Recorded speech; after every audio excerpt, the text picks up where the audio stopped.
All right. Good evening. It is 6:30 p.m., June 23rd, 2026. I call this Mercedes City Commission workshop meeting to order. Second, I'll establish a quorum. I have Commissioner Garcia, Commissioner Martinez, myself, Mayor Montoya. We have a quorum. Invocation, Commissioner Garcia, if you wouldn't mind, sir. Heavenly Father, we thank you for this glorious day. We thank you for all the blessings you have bestowed upon us and within our families and our city. We ask that you be with us today, that you give us the wisdom to make the decisions that are best for our community. We ask you to be with all our servicemen and women around the world, that they be safe.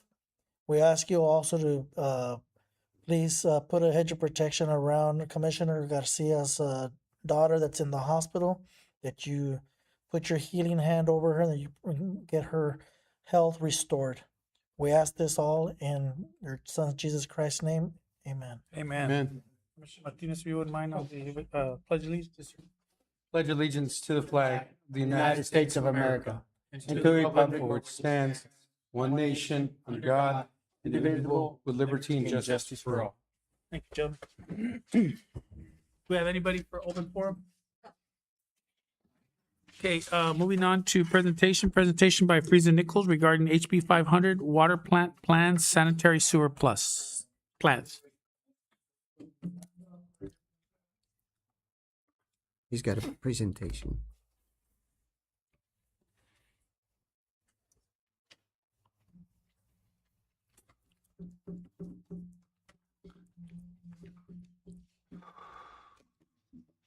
So while he's getting ready, Mayor and Commissioners, the intent behind the workshop is to allow you to get exposure to some of the projects that they're going to be working on that are tied to the funding, that came in for wastewater and water. Keep in mind, their targeting activity is, they're focused on making sure that we also are compliant with TCQ violations that we have, that we resolve those issues. And so they'll be touching on some of those as they go along in the presentation. So it's separate, right? Water plans, sanitary are Yes, the Texas Water Development Development Board Board. and the HB 500. Correct. Okay. Yes, sir.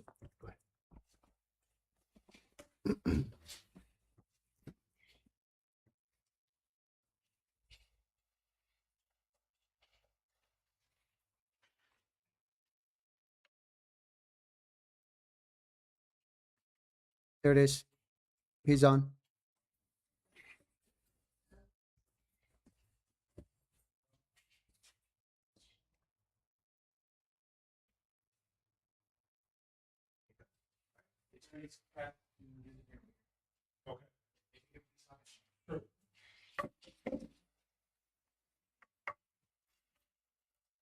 Brett, tell us who you are. Good evening, Mr. Mayor, City Commissioners, and distinguished guests. My name is Fred Resendez. I'm here with my colleague Juan Bujanos. We are with Friesen Nichols. We're here to give you guys an update on the water and wastewater system improvements, the overall project overview, and proposed improvements. Hold on, let me. Nice. So, like I said, my name is Fred Resendez. I'm with Friesen Nichols. Friesen Nichols was originally hired by the city to conduct a wastewater master plan. And what that does is it evaluates your all's existing water and sanitary sewer system and all the distribution and collection system to kind of identify any needed improvements, address any TCQ violations, and also project future growth. So from those wastewater master plan improvements, we kind of identified some projects here for your water system and for your wastewater system improvements, which we've seek funding through the Texas Water Development Board to address some of these items. On your water system improvements, we'll be addressing the elevated storage tanks. The city currently has 2 elevated storage tanks, one on the east side and the other one on the northwest side. We'll also be including some water line improvements here on Capisayo Road that was identified in this master plan. That one was one of the immediate needs. It's increasing that water line from a 10-inch to a 16-inch. We also have various water treatment improvements, which we'll be discussing here in the presentation. And then switching over to the wastewater system improvements, we've identified 4 lift stations that need immediate rehabilitation or reconstruction. These were identified through the master plan and also through city staff's input. And of course, we also have improvements to the wastewater treatment plant improvement. And lastly, we'll cover briefly the House Bill 500, the identified projects. We've been looking at a possible reverse osmosis water treatment plant and a new groundwater well to kind of diversify the city's water portfolio. So again, I kind of just touched base over all of these. We did go after funding through the Texas Water Development Board. Wait, it did not.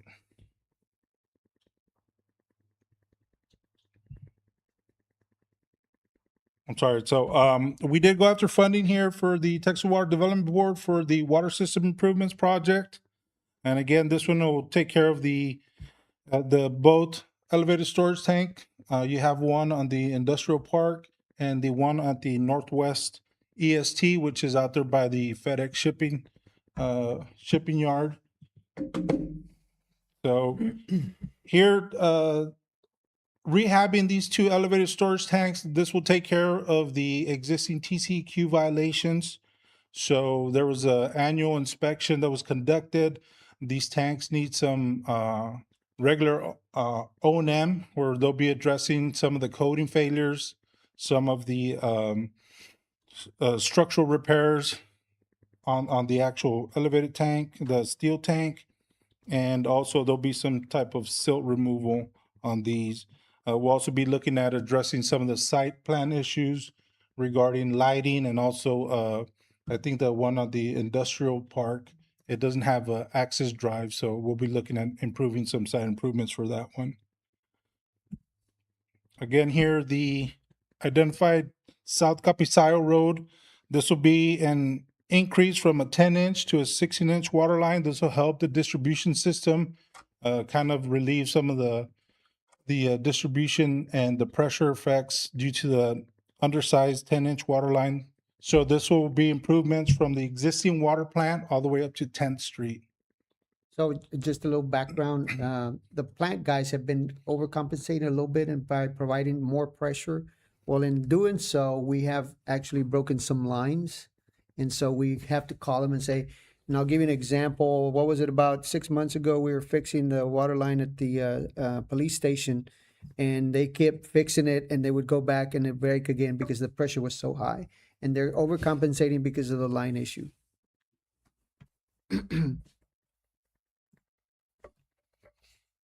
Now, here's a brief overview of the water treatment plant improvements. So based on the funding, we'll be addressing adding a new multi-disc screw press to help with the dewatering of the sludge. This screw press will also have an included sludge thickener clarifier. We identified an inline groundwater filter system for the groundwater well that's there at the plant.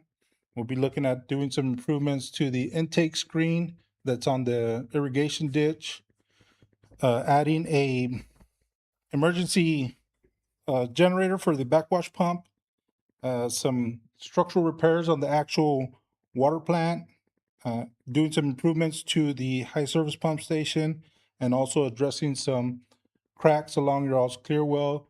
The water plant number 1 currently has 3 clear wells that hold the water prior to getting pushed out to the distribution.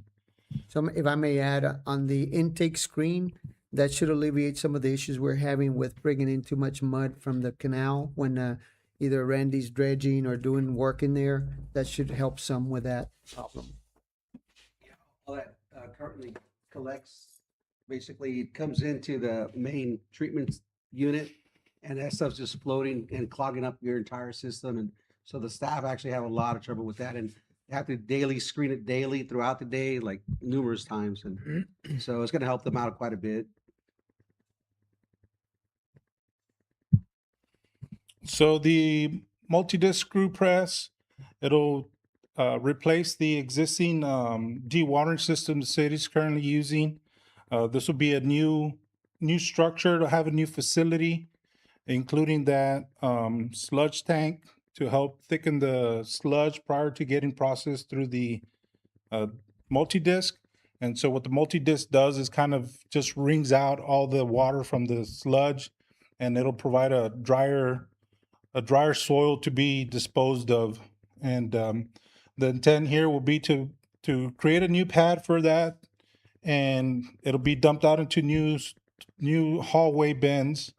The intent is to kind of have these existing ones saved for redundancy for backup. But then the new screw press, it'll come new structure and new roll-off bins.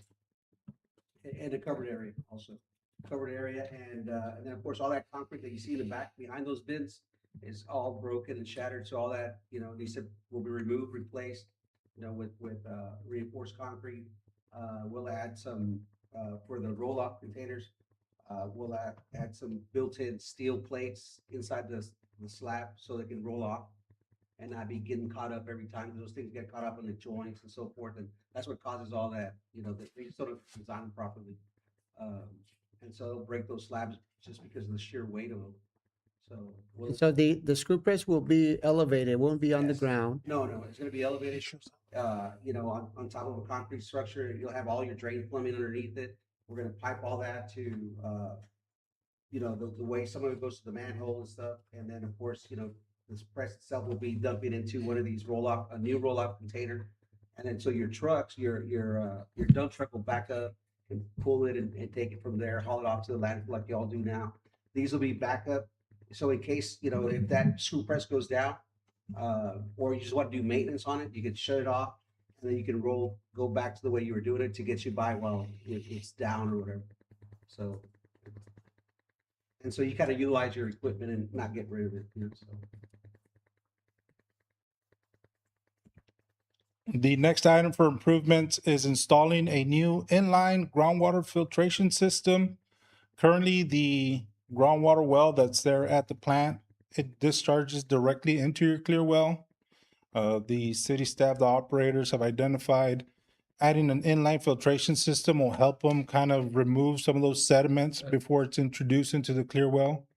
And so we'll be working on installing a filtration system for this line. And here's the one for the raw water intake screen. As we mentioned, we'll be looking at implementing some new screening techniques to help alleviate any debris and trash and stuff like that going into the pretreatment side of the water plant. As I mentioned, right now the water plant is served by 2 services and they have an existing emergency generator. However, this backwash pump was not connected to that. So we'll be providing a new emergency generator for the backwash pump, and this will help them to be able to provide backwash water whenever the power goes out. And this way they don't have no interruption of service here for the treatment plant. At this time, because there's no generator and the power's out, they can't do the backwash, they're stuck. This will fix that. The rest of the plant is, on the generators. You have 2 existing generators, but they couldn't handle the load of this one, so it was never done. So that's the last piece of it for y'all to be on standby generation. The other item of concern is addressing structural integrity of the actual treatment plant. This is one of the major catwalks right now that's showing some failures. They're also identified some additional cracks around the perimeter of this structure. So we'll be looking at addressing those, installing new catwalk here, trying to rehab the rest of the structure and address some of the leaks as well.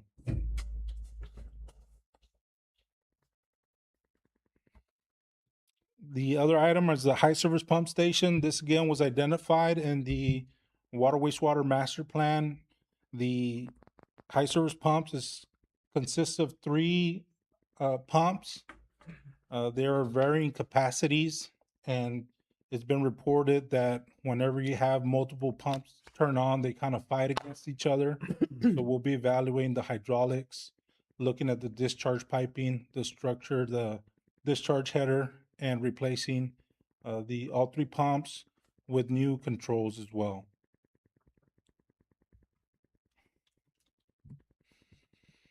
The last item here on the water plant is the clear well crack repairs. This is a TCQ violation. So again, the plant currently has 3 wells.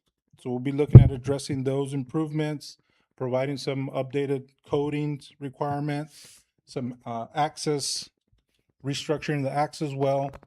I think at this well number 2, this is where the groundwater well is coming into discharge and it's kind of in conflict with the access hatch. So we'll be looking to address those improvements. So currently the access factors don't meet TCQ requirements on size and so forth. So we'll be fixing all that as well.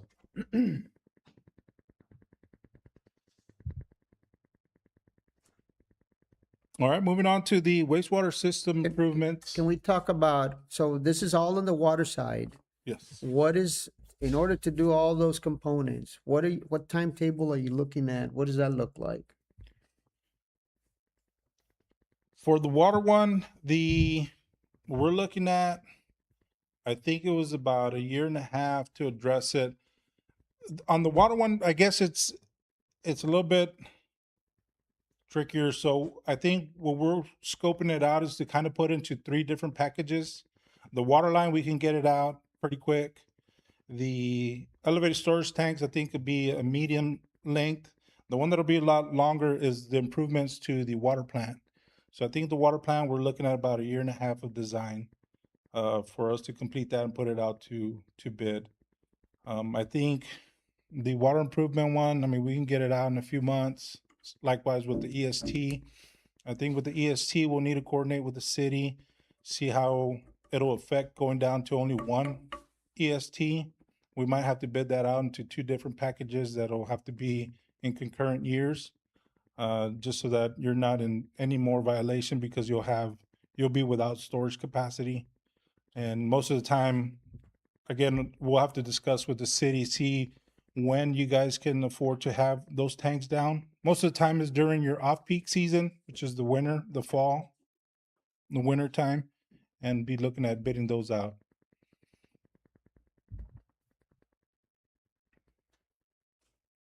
Okay. All right, thank you. Moving on to the wastewater system improvements. So again, this one, we did submit, the city did receive funding through the Texas Water Development Board. This funding has been approved. I believe the funding was approved in March, so we've started design here. This wastewater system improvements consist of 4 lift stations that'll be worked on, as well as various wastewater treatment improvements. The first one is lift station number 8. This is one of the bigger lift stations over here by Liberty Avenue and Patricia Avenue. This one has it's a duplex pump station with 15 horsepower pumps. So this one is getting a complete reconstruction. We'll be replacing the wet well, the entire lift station, improving the upgrades to the electrical improvements, the control panels, new wet well. One of the big issues that staff has asked is all these lift stations currently have a valve vault, which is where your pipes and your valves are underground in a vault. So we'll be looking at bringing all that piping above ground, so it'll be easier access and for when they need to control the lift station. Now this one here has also been identified as an emergency lift station. So as you can see, it already has an existing bypass diesel pump. So we'll be looking at replacing that as well, providing it with the new one. The other lift station is lift station number 18.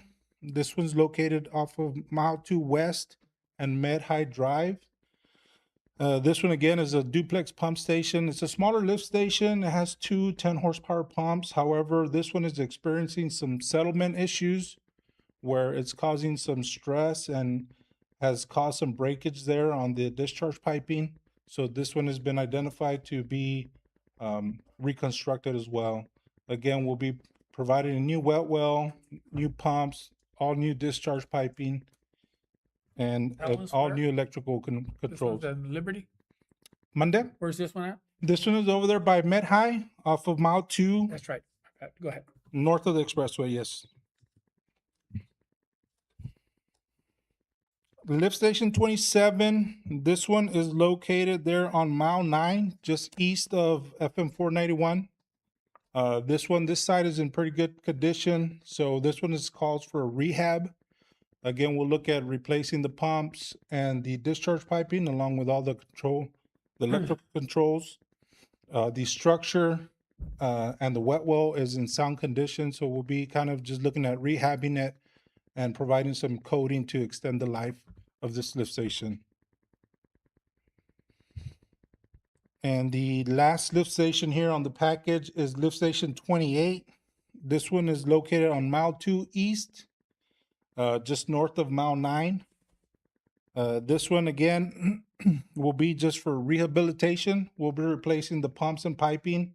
Again, we'll be taking out the discharge piping from the valve vault, provide all that above ground. And on this one, as you can see, there's some sort of erosion. I believe talking with staff and one of the flooding events, it kind of eroded around the lift station. So we'll be looking to address that. And like I said, this will have upgraded electrical controls as well.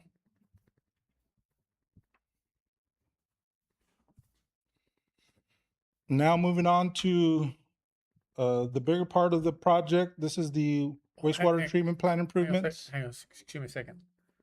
So does that one on Mile 9, the last one on the east side, does that address the problem on the expressway and Dawson, where everybody complains about their toilets overflowing and stinks real bad and all that stuff? Right on Dawson and Express. That's probably one of our worst problems we get complaints on. What is that? Yes. Oh, So, okay. That thing overflows. They're out there every time it rains, they're out there. There's some infiltration problems. So I don't know if that's the problem is this or that place is the problem. But that place was falling apart and I'm not sure why it's not on the list. What number is that? It's I don't know, but it's on the expressway in Dawson. We get a complaint every time it rains. We get complaints there. is it a lift station or just the I collection thought it system? was. I don't remember it being. I think it's just a It's but just it's a- a main something or Overflows. Going from the lift station here to where the elevation. When we get infiltration, it rains, both pumps kick Yeah. on and deposit stuff. Wow. That manhole. it's Overflow. caved in. Overflow. It's a lot of problems. Oh, okay. I don't know if it's worth putting in here. I don't know what they cost, but that thing needs to get fixed. One way or another, y'all need to fit it in there somehow. so we have We got a infiltration. lot of complaints. We have a couple of issues there. We have the infiltration issue is one, and the other is we have Lily of the Desert dumping coffee grounds, which in every time there's a rain event, it doesn't matter how big or small of a rain event, it overflows, and we tend to find coffee. There's coffee issues, and there's obviously infiltration issues, and it ends up in Camargo used cars under. and the yard. insurance company and the next building, and then so the people have been trying to sell it because they're all in a group there. Yeah. There's some really good property there, Yeah, but the only reason they don't buy it is because everybody knows that if it rains, they're gonna have crap inside their house, inside their offices.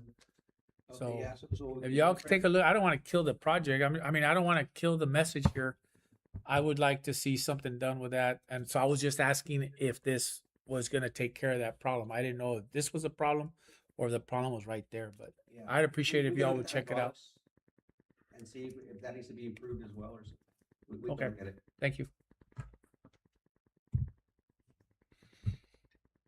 All right, so quick overview here of the wastewater treatment plant improvements. So kind of all these items that are highlighted are the ones that are going to be addressed for this project. That includes the influent lift station. That's the main lift station to the plant, the headworks, the clarifier number 1, oxidation ditch number 1, oxidation ditch number 2, oxidation ditch number 3, future proposed aerated sludge holding tank, a future proposed reuse water facility, and improvements to the existing UV disinfection system.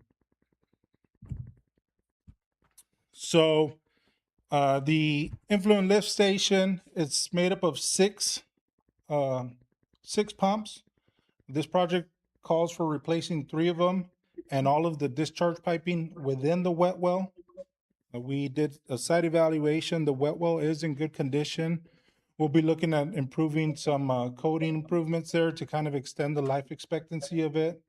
We'll be also installing a level transmitter and proposing some electrical improvements. All this discharge piping above ground, speaking with staff, that's in good condition.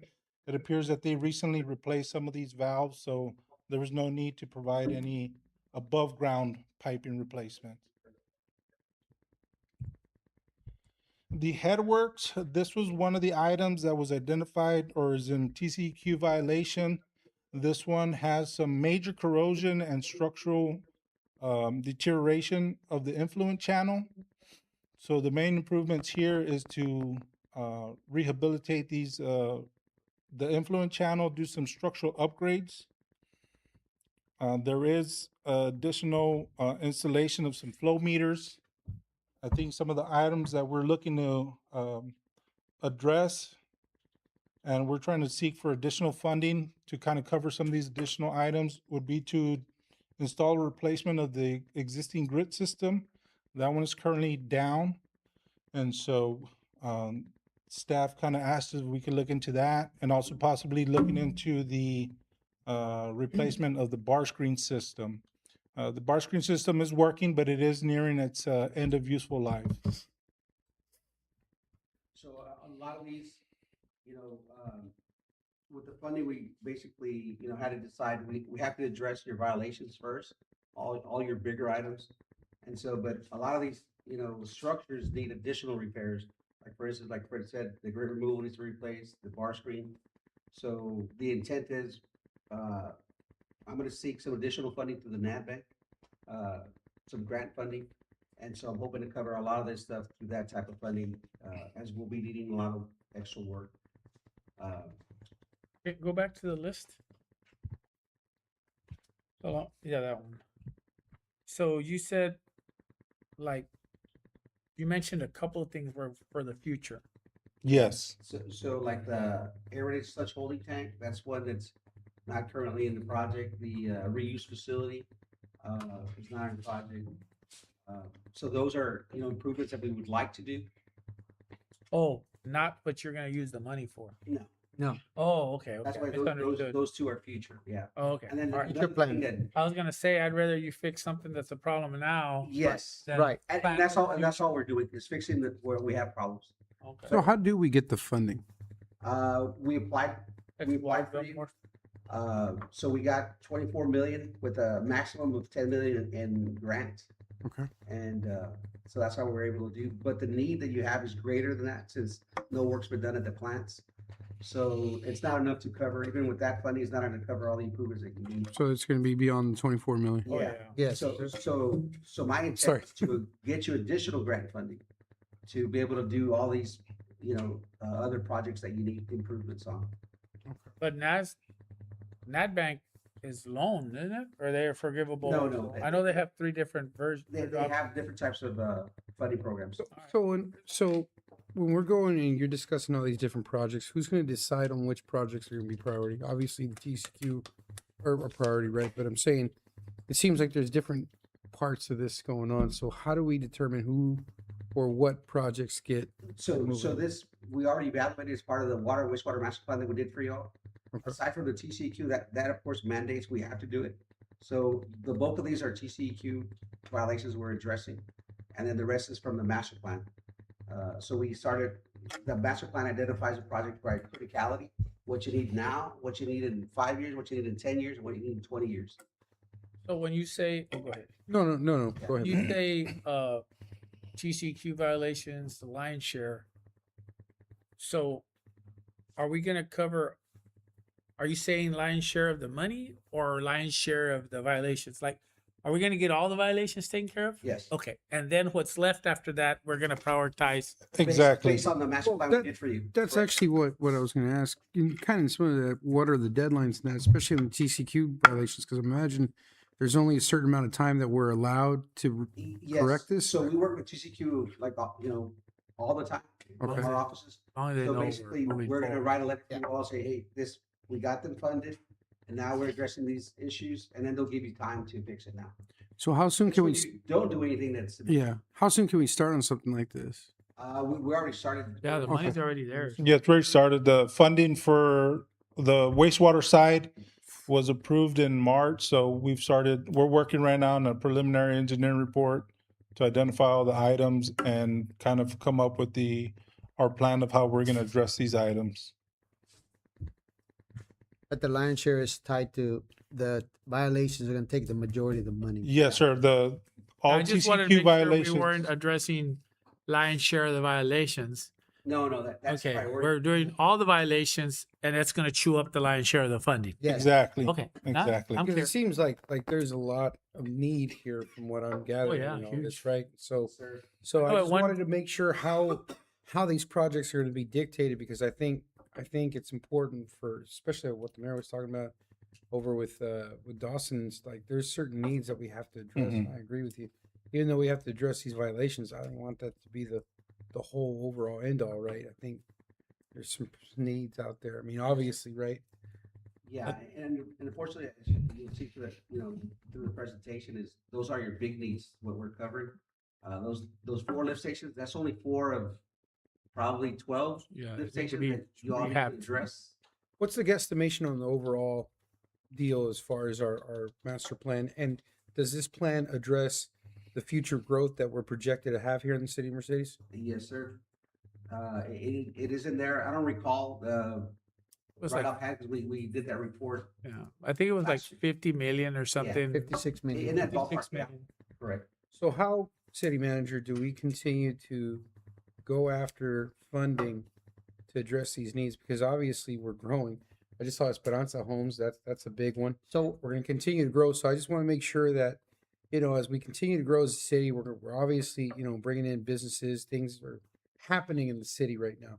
How do we address this? Because I feel like, maybe, correct me if I'm wrong, but I feel like our treatment plant and our water plant, they were sufficient for when Mercedes was maybe a little bit smaller in population. Population is going to go up. We're going to have more commercial need. How are we going to proceed to go after funding in the future? Mr. Pettis, if I may, Sure. before you chime in. So we're also working on your impact fee study that we just got off the ground. So that assesses all the need of all these projects. And so water and wastewater. So what it does is, as this development is growing, you want to have those impact fees. It's always, development should be paying for development, because right now, if you don't have an impact fee, what's happening is your current customers are paying for that. Yep, our general fund. that Well, comes granted, from but our what I'm saying is obviously water is going to be a big deal here in the state, right? Moving forward, there's a lot of opportunities out there. So what are we doing as a city to be proactive? Obviously, we have a grant writer and so forth. So what are we going to be doing to be proactive in pursuit of this money? Since the state is being so generous, if you will. last time. And Well, and gentlemen, hold on. we're gonna Hold- cover that right well, now. well, give me a second. Yes, sir. Now, I'm bringing this up to everybody because right now, as it stands, this elimination of property tax is catching wind and it's taken off. And not to be too political, but I'm hearing more and more candidates for the Texas House begin to talk about it more. So we're going to lose a source of revenue if they have their way. So all these projects, I'm sure, to the mayor's point, money's good now. Tomorrow it could be, sorry, later. Gone. So I want to know is how are we going to go pursue as much of it as we can right now while the iron's hot? Honestly, the impact fee is probably the biggest. At the end of the day, we're not going to be able to rely on the government to help us anymore. We're going to have to get it from within.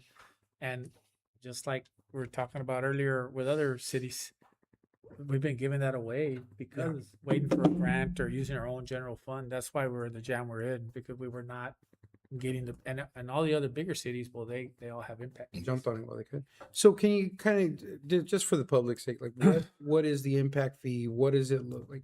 Just for the sake of. So the impact fees covers for projects, as you guys are, we're planning for all these projects and there's costs, right? In the millions for the city. So you identify water and wastewater projects. So what the impact fee does is new development, non-existing customers, new developments coming in have to pay their fair share towards those projects. So these projects will be identified through the CIP plan that will generate inside the impact fee study. And so those are eligible projects. So everything is eligible from any cost associated with those projects to engineer them, to construct them. And so all those will be putting basically a CIP, basically is what it is for water and wastewater projects. And so those are listed eligible for funding. So all that funding you're collecting is going to those projects. You can't use it to do something else, with your general Fix a fund. street or It has to be put it in a associated with park. projects that we identify that are eligible, impact fee eligible. But it's basically for new development to be paying their share of the costs that's impacting. So when they come in with a, 1,000 home subdivision, well, guess what? That's taking your capacity from your wastewater plant. It's doing a lot of, not damage, I'm gonna say, but it's taking the capacity from your distribution, from your water lines. You have to upsize those line now to get the water to them. So all those expenses should not be coming from the city, it should be, development is always paying for development. So, and another thing we could do is we have an impact fee workshop we could do to go over all the basics of, because the law has changed this last year, this last session, they changed the laws. There's additional requirements that are part of the impact fee that haven't been around. So it'd be a good idea maybe to do a workshop for the commission, just to go over the impact fee. How is our city now being tied to this public utility agency? How is the PUA going to tie into everything that we're doing here? I'm not too familiar with the PUA, with what y'all are doing exactly, so. I'm just curious because we're over here focusing on water treatment and water and so forth. Now we entered into this agreement, so I'm kind of curious I was gonna how bring it all up. that's with, going to yeah. tie in. I was gonna bring that also when the HB 500. That's the main concern we have. Yes. So basically, we're part of a PUA with 4 other cities. I don't have an issue. I think this is a great project. Y'all did a good job with it. Whatever. I also noticed that you have the water well and the RO system, which I know that I'm assuming you're working with who's on? Meldon Mike- and Hunt. Meldon and Hunt on that because we hired them for that, right? But our concern is that we're part of this PUA for our water shortage, not the sewer and all that, wastewater, the water treatment plant, all that. I'm good with all that. But going after water, we want to be a part of this group effort. And I, for one, I can't speak for everybody, but I, for one, want to make sure that any grants that we go after, especially HB 500, that it calls under one big umbrella. Who does it? I don't care. It needs to fall under one umbrella so that we're all applying for it as a whole. Because we put together a group that it took almost 3 years to do it. That is that we're all these cities are trusting to take us to the next level with water. And so we voted on it here. That's our organization. So I'm with Commissioner Martinez. I just want to make sure that if you're not intersecting, that you guys do. You need to intersect with those guys, and we need to make sure that we're all going after the same. And everybody's independent, so nobody's going to tell us what we apply for. Yeah. We're going to apply for what we need. Yeah, because you have different systems. Absolutely. Yeah. There's none of that. It's all independent of, but you turn it in as one big package. And the way I read the language, if it's regional, that's still a big thing, right? On the point More system, likelihood the to- more likelihood of getting something done, especially if it's going to produce for an entire region.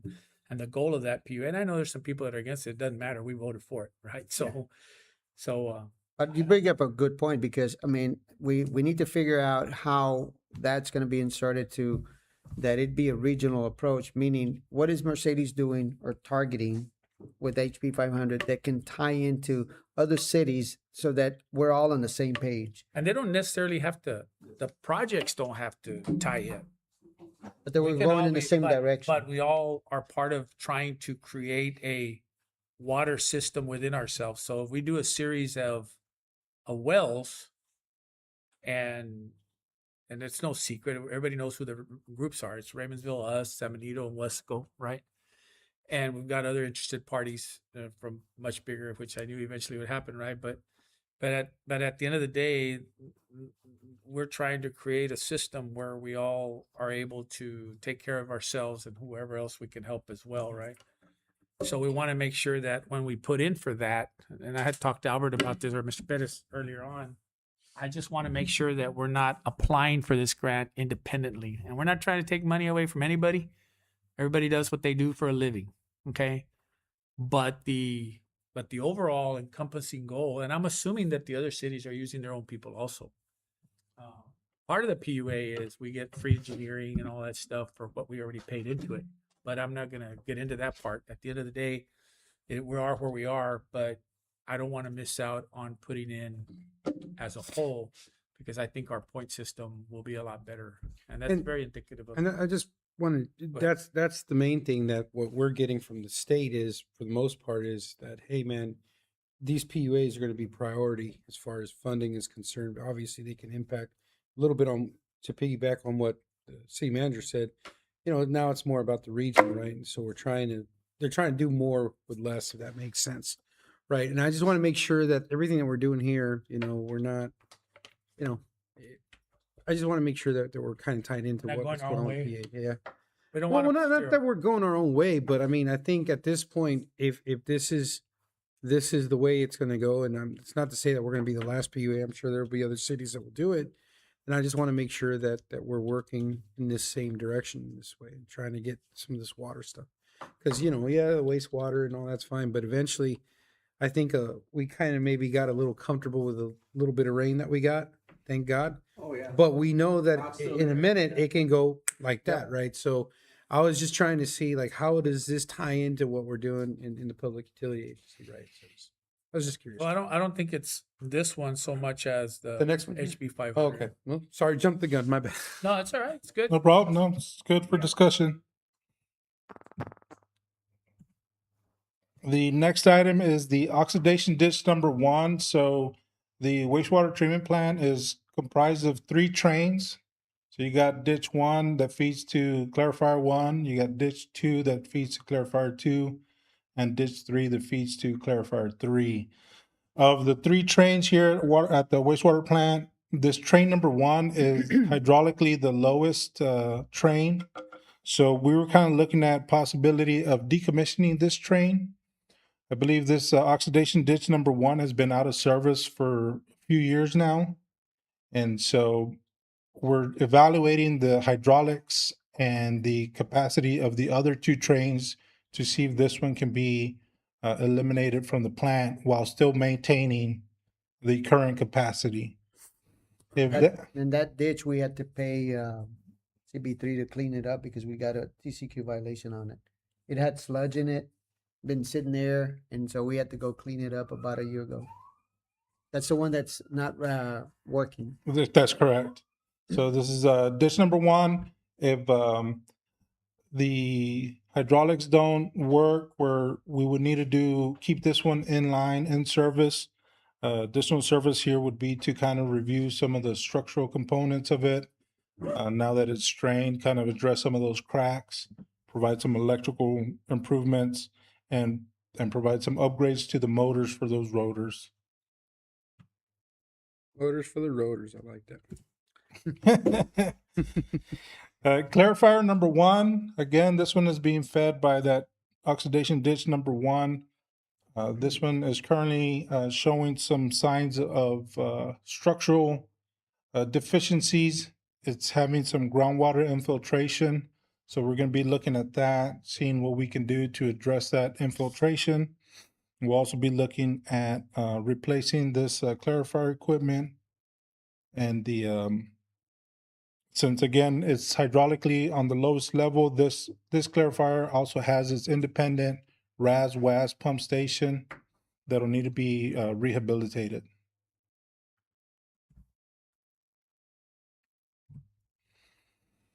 Oxidation ditch number 2 is the one located on the east side of the plant.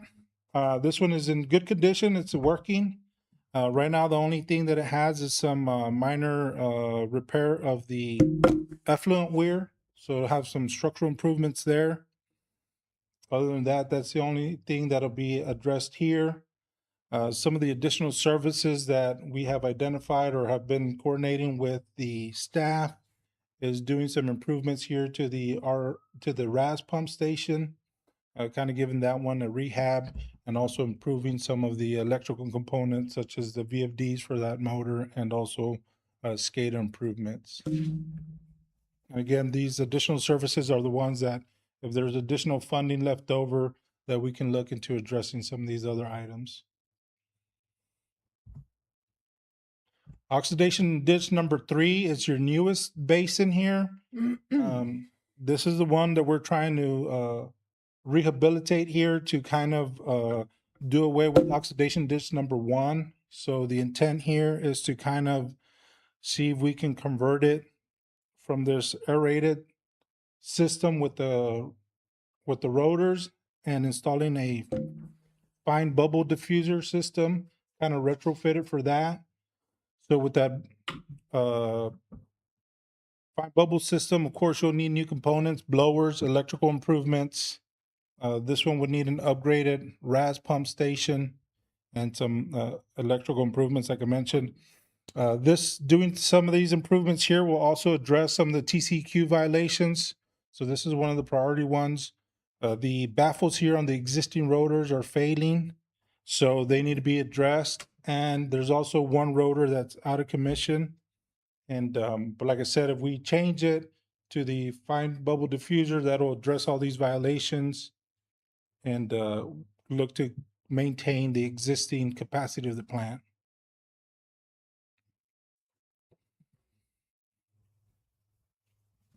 Lastly, part of the main basic services is the UV system.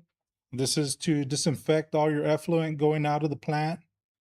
The current project calls for replacement of these UV lamps. It currently has two bays of UV lights. Right now, we're looking at either replacing on a like for like or probably retrofitting to a different type of UV system. We'll try to look at which one's the most cost-effective alternative to implement here for this project. Now, moving on to some of the proposed additional projects. This one is the reuse water facility. This is where the city would reclaim its effluent and then have another means of income to sell this out. So this reuse system will encompass a new groundwater tank, a pump station, and a fill station, along with some chlorine injection system for disinfection, and a pump pad, a pump house. We're proposing this one to go on the east plant. Again, this is a future one, and the intent of there's additional funds. This is just a AI image just for conceptual drawing, just for illustrative purposes. The other item that we've been looking at is the aerated sludge holding tank. So this sludge holding tank will help you guys with your sludge processing. It'll collect all the sludge from the 3 trains or the 2 trains, and it'll hold it till we collect sufficient amount of sludge, and then it'll be fed over to your existing belt press. Again, this would be on the east side. This image here, again, is just a rendering here for illustrative purposes. And again, this will be in the event that there's sufficient funds to address this I'm problem. sorry, it would go from the sludge tank to where? I'm sorry. To the belt press. Oh, okay. So in the water plant, we're gonna be using a screw press to remove the water out of the sludge. In the sewer plant, they're using a belt press. What's the difference? I'm sorry. I'm not too keen on it, so I'm just curious. Basically, they're using belts to compress the sludge to remove the water out The of same it. concept, right? So Yes. you're Yes. extracting the water from the Yes, sludge. yes. Experts. No worries. Okay. No worries. Good question. But I'm becoming an expert. I'm watching all this. There you go. There you go. There you go. Just don't ask me anything about my house plumbing. So these are all the projects identified with the wastewater system improvements project. The next one would be the house. Oh, sorry, Fred, really quick, there was one project that we failed to mention that we were discussing. Oh, is, yeah. A Receiving septic station. receiving station at your wastewater plant. To basically, and you all having a lot of issues currently, The Valley dewatering. with value watering. And so if you all would do your own septic receiving station, that would basically, you would get all the customers on your end and actually, Remove them from the. property design. Put us in the driver's seat. What's the cost of something like that? You know, more or less? We haven't, I can get some ballpark numbers for you. Yeah. Wait, Depends on the facility because, would have a kiosk, everything, it would be all automated, people drive in, and then, keeping track of for billing purposes. And so it just Yeah, depends on the the. smell that it's causing for our customer HEB is just horrendous. Yeah. The man. fire Anybody in that department. area, Yeah. man, the Yeah. fire department, So people are looking to go elsewhere because they're increasing the prices and changing their hours. So they're no longer a convenience anymore. And so they're looking for other options. It's an additional revenue stream that the city Oh, could definitely. capitalize on. We have It's a some, very good revenue stream. And then not for nothing, but being centrally located, I think that's a big well, that's the whole plus, right? thing. yes, I think we're getting people in the Mercedes from Falfurrias, from Laredo, from Oh, wow. I Rio know because Grande. Congressman called me Yeah. state reps. Yeah. When we started to implement rules and regulations about how we're affecting other areas of the state. So apparently it comes from pretty far and wide. So But this would allow us to kind of control that, so to speak, smell, things that are people have to deal with, correct? That's correct. Now for the House Bill 500, we'll be aiming to pursue funds for a proposed 3 million gallon reverse osmosis water treatment plant and a new 1 million gallon per day water well, groundwater well. that'd be the third. That would. This would be Say- well number 3, correct? this is a separate one from the one we're doing with Belden and Hunt. Yeah. Would be a third one. Where is this located? I'm sorry. So the currently preliminary efforts identifying property just directly north of the existing water treatment plant. So that's there on Business 83 and what's it, Illinois, There's I think. funding, part of that grant has funding for land acquisition. So ideally, that blue box right there just north of the plant would be ideal. I think that's kind of ideal to kind of have something like that off of your main corridor of Business 83. It's just a water. I'm just saying, you know, You can make it look nice, yeah. okay. Yeah, It's just kind you of can odd. fence off- No, I'm saying you're kind of driving in, and it's like, there it is. Yeah, you can fence off So- that area. So again, I go back to, and you're going to hear a lot of this. Sure, Noble. We start working together with you guys. You all need to get together with Meldon and Hunt, make sure that we're all putting in for this money because we all have an opportunity. The reverse osmosis, they told me about it as well. They called and said, "Hey, we're interested in, or we're thinking that would be a good idea for the current well that they're putting together." And all this, it needs to be, Mercedes needs to be all one. And I can't say this any clearer. And I'm concerned because of the look on your faces when I said this. Okay. So you all, and I'm just one vote, and we're not voting right now, but I can tell you that we all voted for this. We all need to be one together with the PUA and together with what we're doing for Mercedes. So we're working on another water well project and the same idea of reverse osmosis and the same idea of HB 500. Yeah, and So at the end of the day, if everybody puts in their own for HB 500 and only one of them gets done instead of all of them. all of together. them, was that comes out of our pocket. yeah. So I and just this- want to make sure that we're doing this all yeah, at this once. facility was accounting for the well that you're gonna build also. That includes the second one. Yeah. Okay. Is incorporating that one, the one that Milton and Hunt's doing? It's meeting. So we have a meeting scheduled with Melvin and Hunt. Okay, as Yeah, long as we're When all is that, on. Thursday? Yeah, no, we're not leaving out that well. Okay, and No. then, all right. That's why it's a 3 MGD. Okay, perfect. Yeah. And then directly during that meeting or after that meeting, whatever, or somebody from there, we need to get together and make sure that we're submitting as a group because again, I want to maximize our chances of getting this done. But Mayor, I would recommend, I think the POA needs to hold a meeting with the different cities to discuss where's the POA direction so that we can take advantage, how do we all sync up in these requests?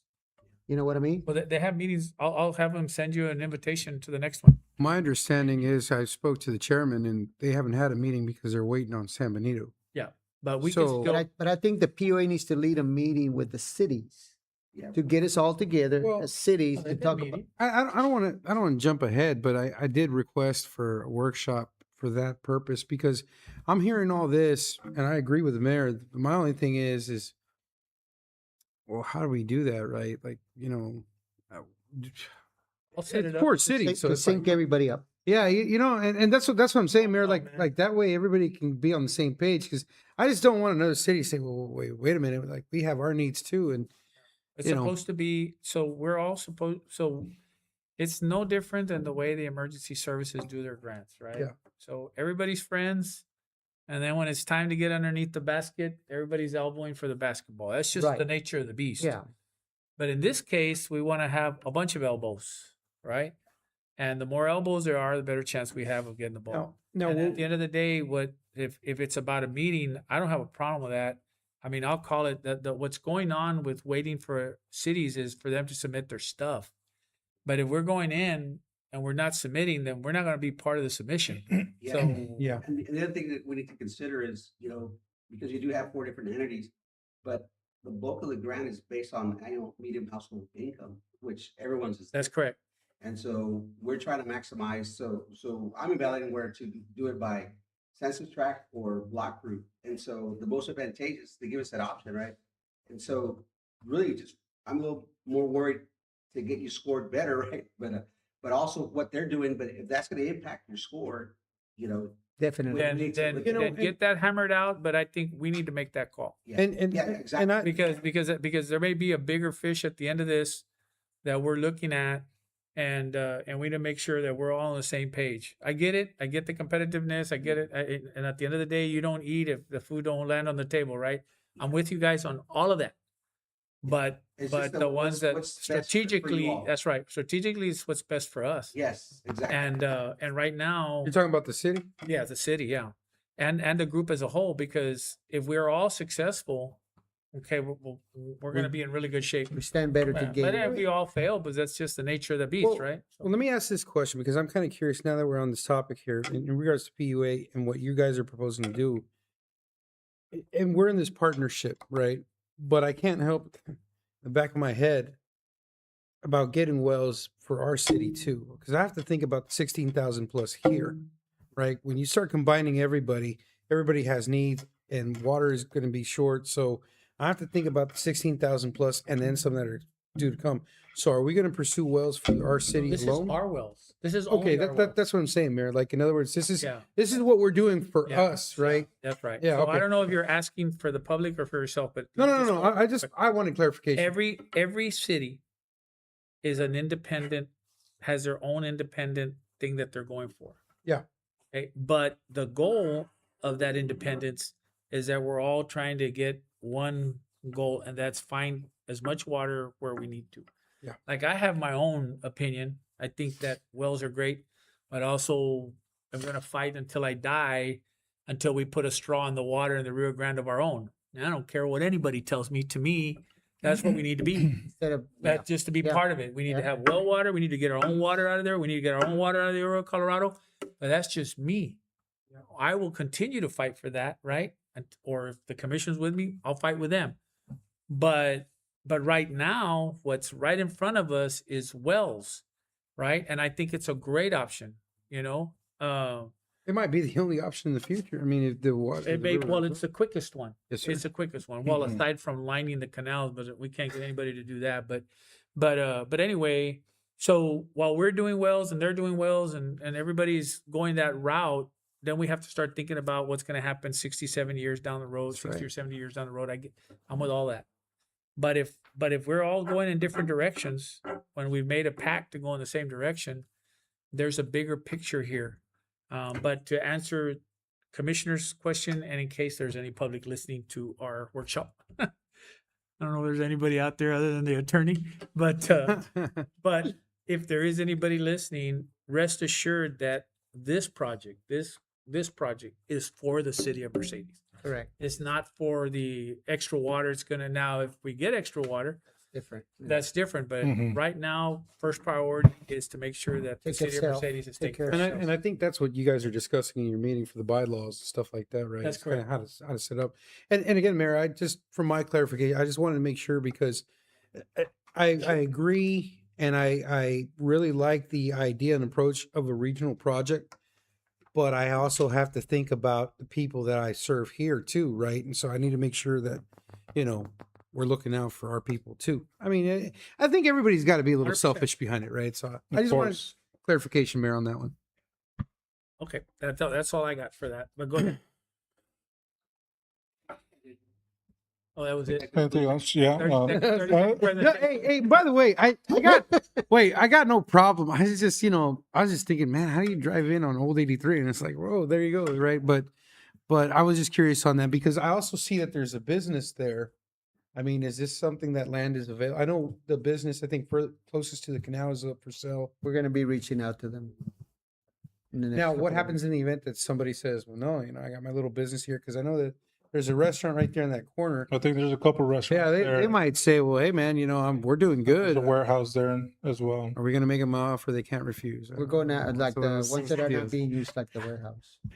Anyway, I'm just curious because, moving on. This cost us some money. So the reverse osmosis. Now we don't have to worry about blending and all that stuff because now the water will be ready to go however we want to use it, correct? Yeah, but it's good to blend though, because No, yeah, right. yeah, so it's always good to blend. And so also part of that, we were including a raw water ground storage tank. So you actually, like right now, what really kills the city, you don't have a reservoir. Yes, we don't have anything. So you're out of water, you go down, you're out of water. But as part of this system, we'd like to include a ground storage system, for the raw water that those, the well and stuff could pull from and the RO system. And so you have at least a little bit of capacity when you go down. I have to ask this question, and I apologize. It just seems to be like topic of discussion out there in the valley. But do some of these improvements help with the quality of the water itself? Because that seems to be an ongoing deal all over the valley, right? Is the quality of water and things of that Something nature. mud. I'm just curious. Yeah, the RO is gonna clean it up Changes that. a little too much. We actually have to mineralize back in because it cleans it so well. Okay. So yeah, the I quality. think that the issue is right now is we'll also be sucking less mud. We won't be using as much mud as before. Yes, correct. And we'll be extracting from the sludge, so Not that's tied a to big this one part, too. to the house bill, but the improvements we're doing at the water plant is gonna help all that as well. So that's why those improvements to the screening facility there at the canal is gonna help a lot, just to keep all that debris from coming in, mud and muck. I mean, yeah, we were touring it, man, I feel bad for those operators, like clean that throughout the day. I mean, it's just because, of course, they don't maintain that canal very well. Yeah. Mayor, City Manager, I'd like to maybe recommend that we follow through with that impact study workshop, kind of see where that's at, see what the overall goal Do a is. workshop. And definitely, Mayor, would like to maybe see about all of us getting together on that PUA, just making sure that we're all rolling in the same direction. I mean, Checking in. that's just how I feel on it. Yep. Yes, sir. Perfect. Thank you, guys. Thank you, fellas. Appreciate your Next. time. Well, Mayor, Thank you all for your time. since we're only three, would you mind taking just a little Yeah, take a recess, 2-minute recess? yeah, Kind of 3-minute break. We'll be back at 7:37. Oh, yeah, Mayor. All right, We have good evening. Commissioner support. You too. Even though they had a court.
We're out of recess. Thank you. It's because I figured if I walk out, we don't have forms. Back in todo sudado. Are you all right? Yeah, man. Just that. All curse. right. Parks, let's rock. Go ahead, brother. The fun stuff. Well, Good evening, gentlemen. Just for the record, I'm Armando Villela, Director for Parks, City of Mercedes. So I have a little presentation for y'all today. We're going to be going through I'm going to start off by just kind of going through some of the accomplishments that we've been able to get done in the last year. And then I'll also going to touch on our larger facilities, our three main community parks, which are HEB Park, Collier Sports Park, and the Dome. And then I'll also touch on the community, the neighborhood parks that we have, which is 4 of them: Goza, Saladino, Melton Park, and Las Flores del Valle.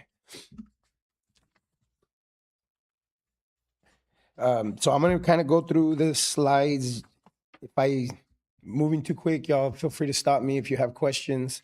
Like I said, the first stuff that I'm going to report on, it's going to be a lot of the stuff that you guys probably have already seen in some of our monthly reports and throughout the year that we report to you all.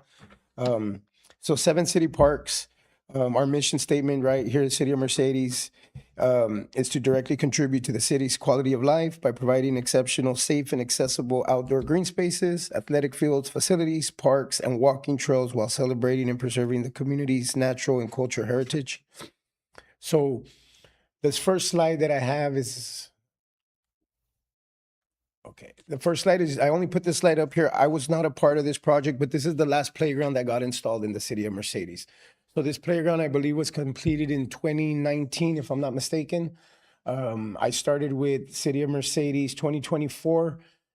The park was still in good condition. The components were all still in good condition. We just had some issues with the safety surfacing and then some of the add-ons that were there, the swings and stuff like that, that had been damaged and vandalized.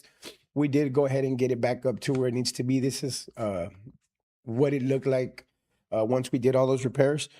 So this is the only playground right now in Mercedes that actually has ADA accessibility. So this playground, if you'll see, it has a ramp that gets you onto that boat-looking thing. So a child in a wheelchair or a person in a wheelchair can actually wheel up to that, get on it, and it'll actually, have some kind of play and inclusivity with the other kids.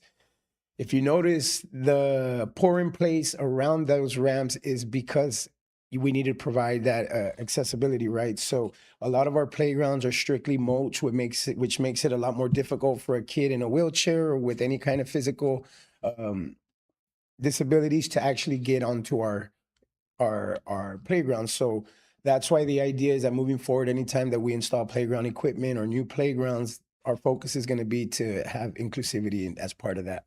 So I just kind of wanted to share this image with y'all. Some of the projects that we were able to complete, this clicker's not working. Okay. So the dome lighting, as y'all are aware, that was the first project that I took on when I got here. That had already been funded. The project was just getting ready to get started. All I did was just manage that project and just make sure that we saw it through. LED field lighting. So we were able to light the area where they use for soccer play, where Richard and Martin's programs are at. LED lights, obviously, they consume 45% less power. And the ability for the kids and, anybody to be out there in the evenings and play just to get out of this heat is a big deal for us. So that was a major project for where did Mercedes. the funding come for that project? That was from Urban County. Urban County. Urban County? Yes, sir. The dome basketball court. So the top image is what it looked like when I started. We got with Tenny Track. We got a really good price on having them come in, blow out all the cracks, fix some of the leveling where, the cement was ponding when we were getting rain, or the irrigation system would spray water onto the basketball court. They repaired the ponding, they repaired the cracks, they sealed it, they came back, they painted with the acrylic paint, striped it, and did the surfacing, which has like an aggregate to it, a sand aggregate, which makes it a little more of a non-skid surfacing, which was definitely a boost to that basketball court. After we did that, we started to get people, requesting for us. They wanted to use them at night. Hey, you guys should light the basketball courts. So that's exactly what we did. We installed 3 LED high output lamps on the existing structure. We had a local electrician install them. They've worked great. They're controlled with the timer that controls the exterior lighting, the security lighting for the park. So whenever the lights go on the fields, the lights come on the basketball courts. Whenever the lights turn off on the fields and the security lights turn off, the basketball courts turn off as well. We've gotten a lot of compliments, and every time I go out there, we do have a lot of people using them. Richard's always mentioning to me that they're full at night. He sees them through the cameras. So that's been a good upgrade for us as well. The next one, oh, wow. Okay, I'm sorry, I jumped ahead here.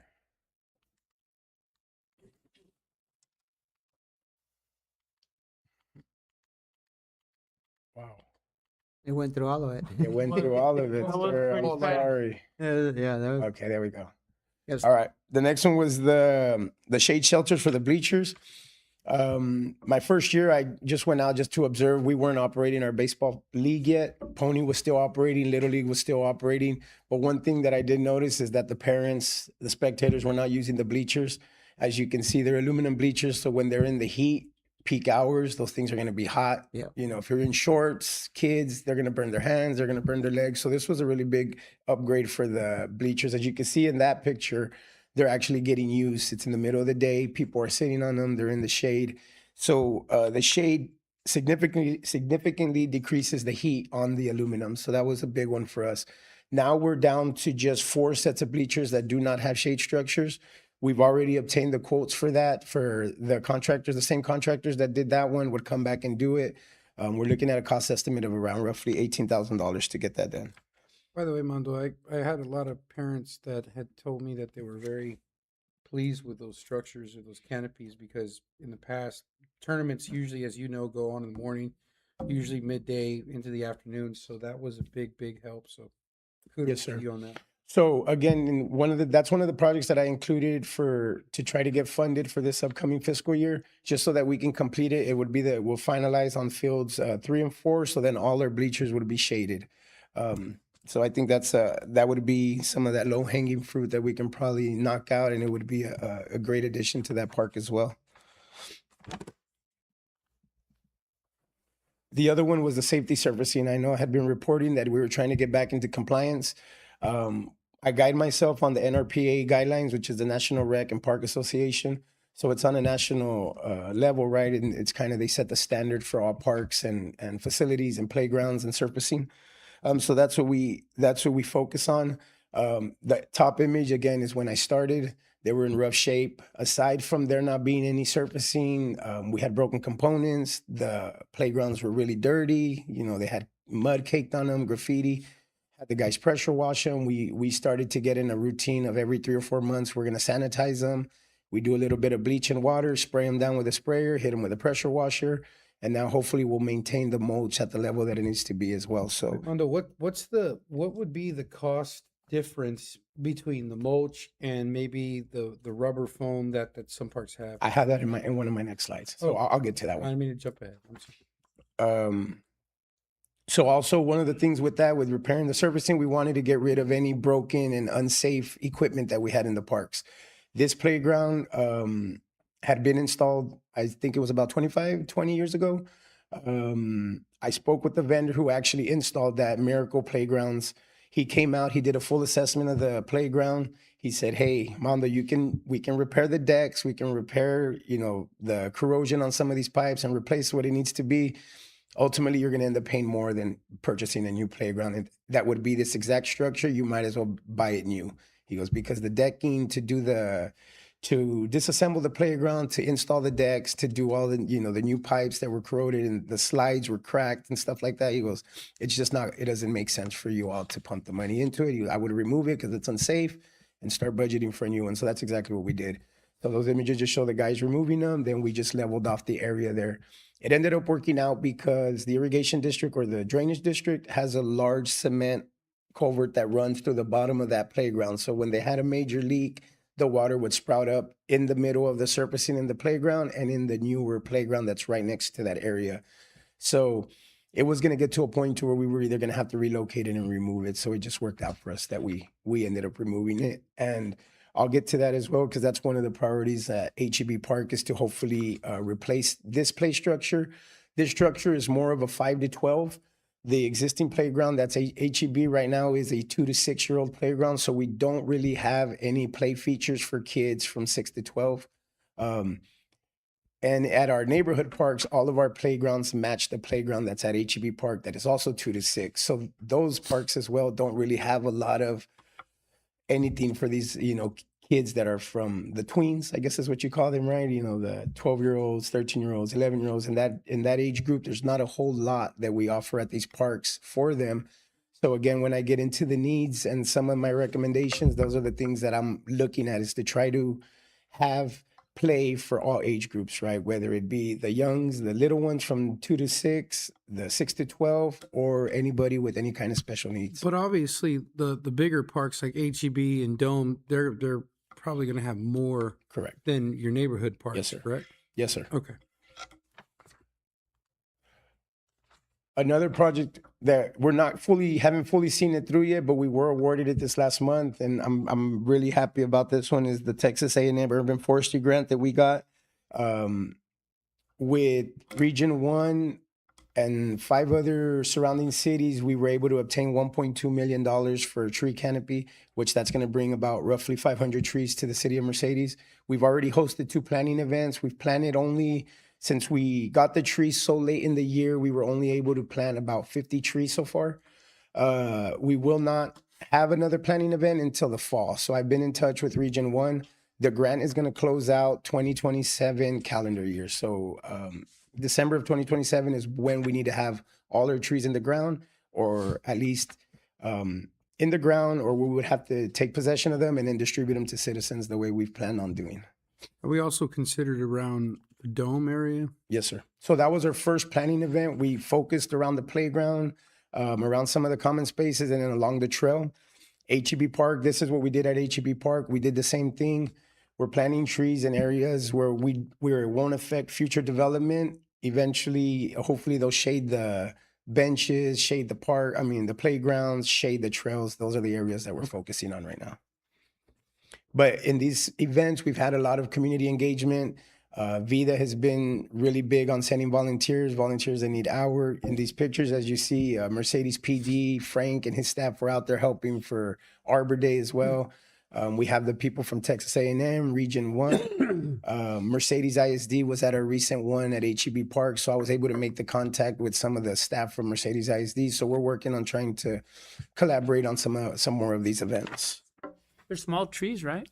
Some of the larger ones are about 5 feet, but they're. Why don't we just buy an auger for one of our tractors and We purchased an auger, sir. Oh, you did use an auger, and even like that. Well, the thing is that what we do, because of the tree practices that we're implementing, they don't recommend that you plant a tree with an auger hole, because what it That's does, off in the ground. it right? compacts the soil on the wall. So what we do is I have the park staff go out there and they pre-drill the holes.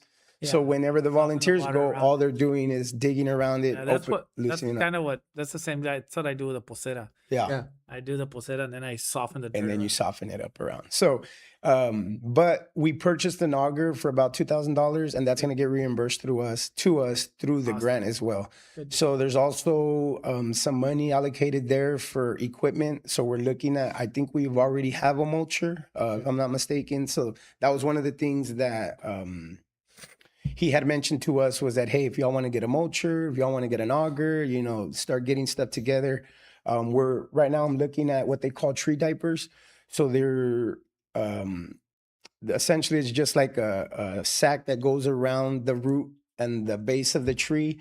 So whenever we get rainfall, that sack fills up and it disperses water to the wow. tree, and it holds the water for up to 3 months when it's full. Oh wow. So if we don't get rain, we can always go around water with a Yeah. watering truck. Once Stay they're watered for a full, while. now we don't have to water for Wow. 6 weeks, right? So Tree diaper. tree diapers. I've already spoke to the vendor. He's going to send me samples for free so we could try them out. I spoke to Alan with Region 1 They're biodegradable. They're environmentally friendly. That's a big thing as part of the grant. So he's like, Mondo, go for it. Pull the trigger. So I'm getting pricing. We're going to buy them so that as we're planting the trees, we're including the tree diapers as well, so that Awesome. it's less maintenance on the staff. Love it. And we lose less trees, right? So the other one is that Richard and I were able to start our first rec baseball this year.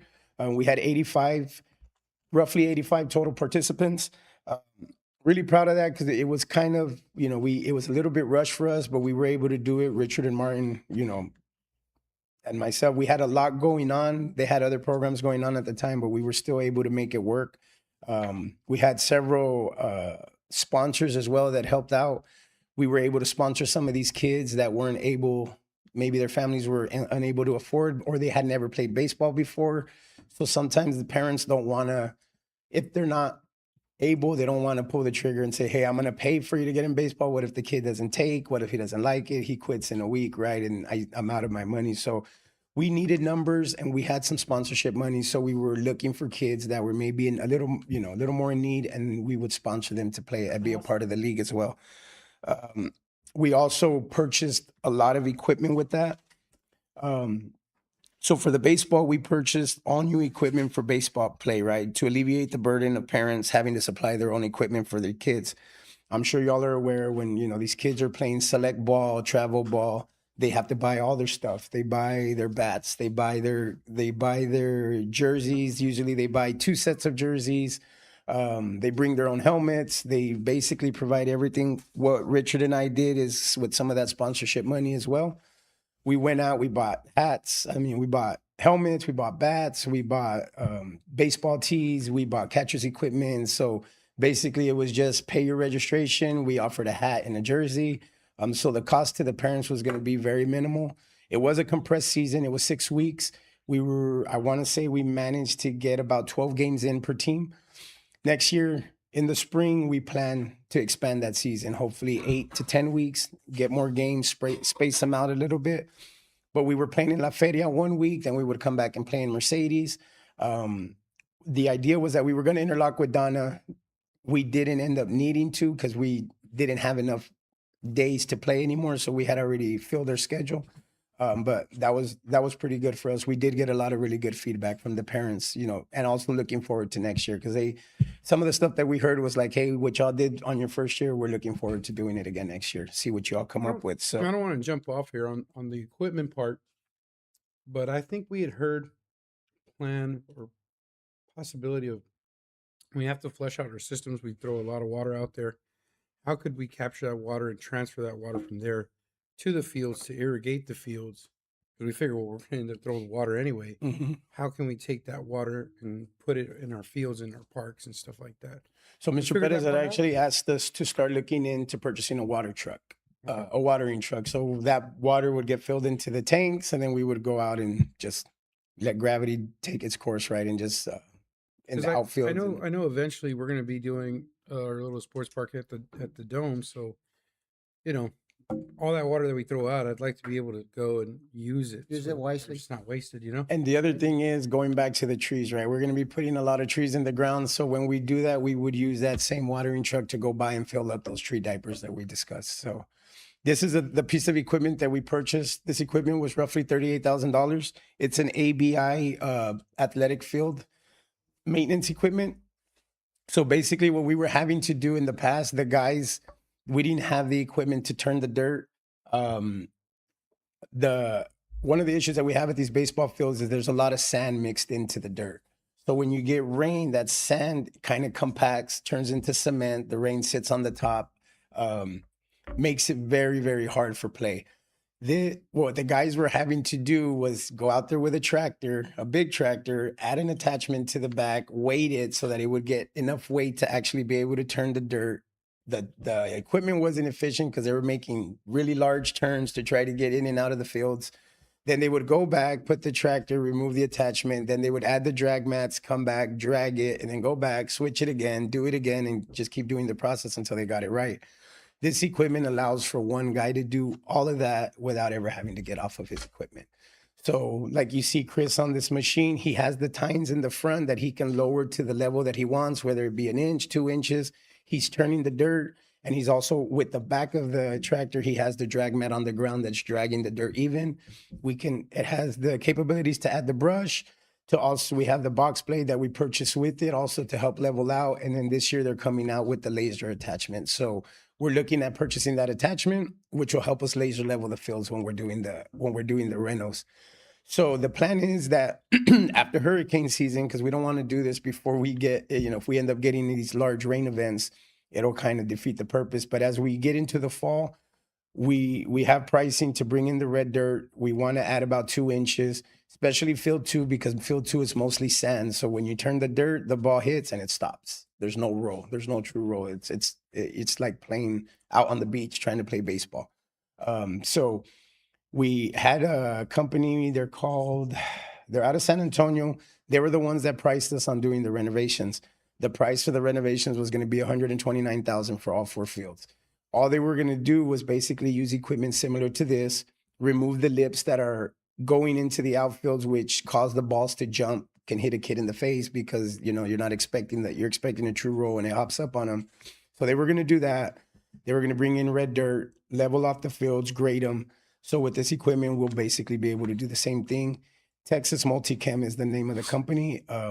Lee Smith is the owner of it. He's the one who actually even mentioned to me and said, hey, if you all have this equipment, I'll come in, I'll sell you the dirt only, and I'll help you all out and show you, hey, this is how you do it. Yeah, We're gonna do this with all 4 fields. All 4 fields, sir. I got We're a gonna quick. do one this year, No, no, one no. next year. We're gonna do them all this No, year. so the cost of red dirt alone for all 4 fields is $40,000. But with the equipment, we're looking at $80,000 when the cost to do it with the company was about $130,000. So we would be saving about $50,000 at the end of the day. I have a question for you, Mondo. I want you to chime in because I know you're an expert in this too. At this point, we're now in control of all 4 fields. Do you guys foresee that we go 2 baseball, 2 softball? And the only reason I'm bringing it up is because softball is going to require the red dirt all the way around and take out the infield grass, which, they'll do the slap bunts, right? So, I mean, do you foresee that maybe we should alter and say, okay, let's say, as an example, field 1 and 2 are strictly for baseball because the size of them, some are for the little league and then you have some for the majors. Could we do that also with 3 and 4 as an example to say, okay, we're going to convert these into strictly softball fields, and then that way we kind of separate them? I don't know. That's why I'm Well, asking. 1 and 2, field 1 is a bigger field. Yeah. Field 2 field would 2 is be- a small one. Yeah. So it would have to be maybe field 1 and possibly field 4 4, right? Yeah. to use how it used to be. as baseball, and the other 2, Yeah. the smaller one. And that's exactly what I was Well, gonna no, say. no, 2 and 3 would be softball. Yeah. Because when we do the rentals, the age groups that have been playing the most in Mercedes, the more active ones, they always rent 2 and 3. No, for sure. I'm just saying, like, And those are already skinned. yeah, and I'm It glad. just it's not true red dirt. It's sand mix. So No, it's but the I'm same saying, thing. that on the softball field, infield's strictly red dirt all the Yes, way. sir. They're Oh, that- already okay, skinned. so Yeah, skinned. so that's So where we're 2 gonna and be 3 are skinned. headed? Okay. So right now it would be just replenishing and then cutting the outfields out, just squaring them up. I was just curious because I figured, well, hell, we might as well, convert one strictly softball, one strictly baseball. The only thing, and originally I had wanted to skin the infields on the ones that aren't, but the cost of the red dirt is so expensive and it's just going up every year. When you have skin infields, that's an every year thing. And Yeah, you but know, I and mean, look, and not to jump ahead here, but I'm going on my 7th year here. I've been screaming about the parks, the fields forever. We're fortunate in a better place. We have a little surplus. Outside of the streets, I think we should get a little aggressive with the parks, man. And that's why I'm glad, Mary, you brought it up. Hey, are we going to do this field 1, 2, or are we going to do it all? Well, hell, we might as well just do it all. Yeah. I mean, we keep coming back. And that's why I wanted to know how we're doing in the monies that we're getting in. And I want the public to understand, because I know that there's a narrative out there that we're just, taking advantage of the kids. That's neither here nor there, because I want them to hear exactly what you're saying here. All of this stuff costs money. yes, sir. We want our kids to play in a park that is emulant of a Major League Baseball park, but it takes money to do that, right? Mhm. So now that we're in a better position, I mean, I just feel like let's get a little aggressive with it. I don't want to come back 2 years from now and we're still the same deal. I mean, let's look at what it's going to cost. Let's convert these fields. Obviously, there's a big demand for them, right? We got people coming from all over the valley to rent these fields. Mhm. Let's get a little aggressive with it. And we are on the lower end of the rental. So when I brought the fees to y'all, that's another one that I wanted to touch on is that, in this year we did establish, or in my first year, that was one thing that we did right away is I wanted to establish the fees because people were always wanting to be on the fields. We got a lot of pushback, a lot of comments, they're trying to make money off the fields. We should be allowed on the fields. But I will say that recently some of I'm those sorry, what people was the pushback? I'm sorry, Mano. that we were money hungry, I think is what one of the words that they were throwing around, right? Is that we were trying to make money. Look, off I these don't want kids. to, no, but I don't want to get off topic, but I think it's time to come in defense of what you and you guys have been doing in the Parks and Recs board. What I find funny is that our fees are very affordable compared to other cities. Yes, sir. And some of these same people that are griping will pay twice as much to another city Mhm. and will contribute to the development of that field, but they won't do it in their own backyard. At some point, if you want better fields, it's going to cost money. So no, I feel like that's been the narrative, and I wanted to come in defense of what you and your team have done, man, because I see the difference in what you pay in Harlingen, what you pay in Weslaco, and it's twice as much as what they're paying here. And yet you want all of these beautiful things done. And, it's just, it boggles my mind. So I just felt like maybe now was the time to come in defense of that, because that is a narrative that's being pushed. That is the wrong narrative. These fees are not going into anybody's coffers. These fees are going back into the fields, back to where these kids are playing. I mean, you just talked about, helping kids that can't afford to play, giving them an opportunity to play through sponsorships and other ways. I mean, this is what we should be doing. So I'm sorry, Mayor, I didn't mean to get off topic, but I just feel like that narrative gets pushed a lot. And I just don't understand how you can go and pay another city twice as much as what we're doing here. And to that point, and that was the point I was trying to make, is some of these people that have voiced that have also circled back and said, hey, you know what? We get it. The fields are looking better. We hear about what's coming down the line. We appreciate what you're all doing. So it's starting to change. They're starting to buy into what we're doing. This year alone, we raised $7,000. It's not a whole lot, but we're charging $40 a rental, right? So it does, and we're not done with the fiscal year yet, and we're at 7,000. I had a gentleman in about a week or two ago. He wants to rent for the month. Hey, I want 2 days a week for the month because we need to practice up You said until you the end raised of July. 7,000 in fees? 7,000 in fees. So and when we established that account, the idea and the intent was that whatever money we're gathering from rentals, we're going to push it right back into the field. So that may help with that $40,000 ticket on the red dirt.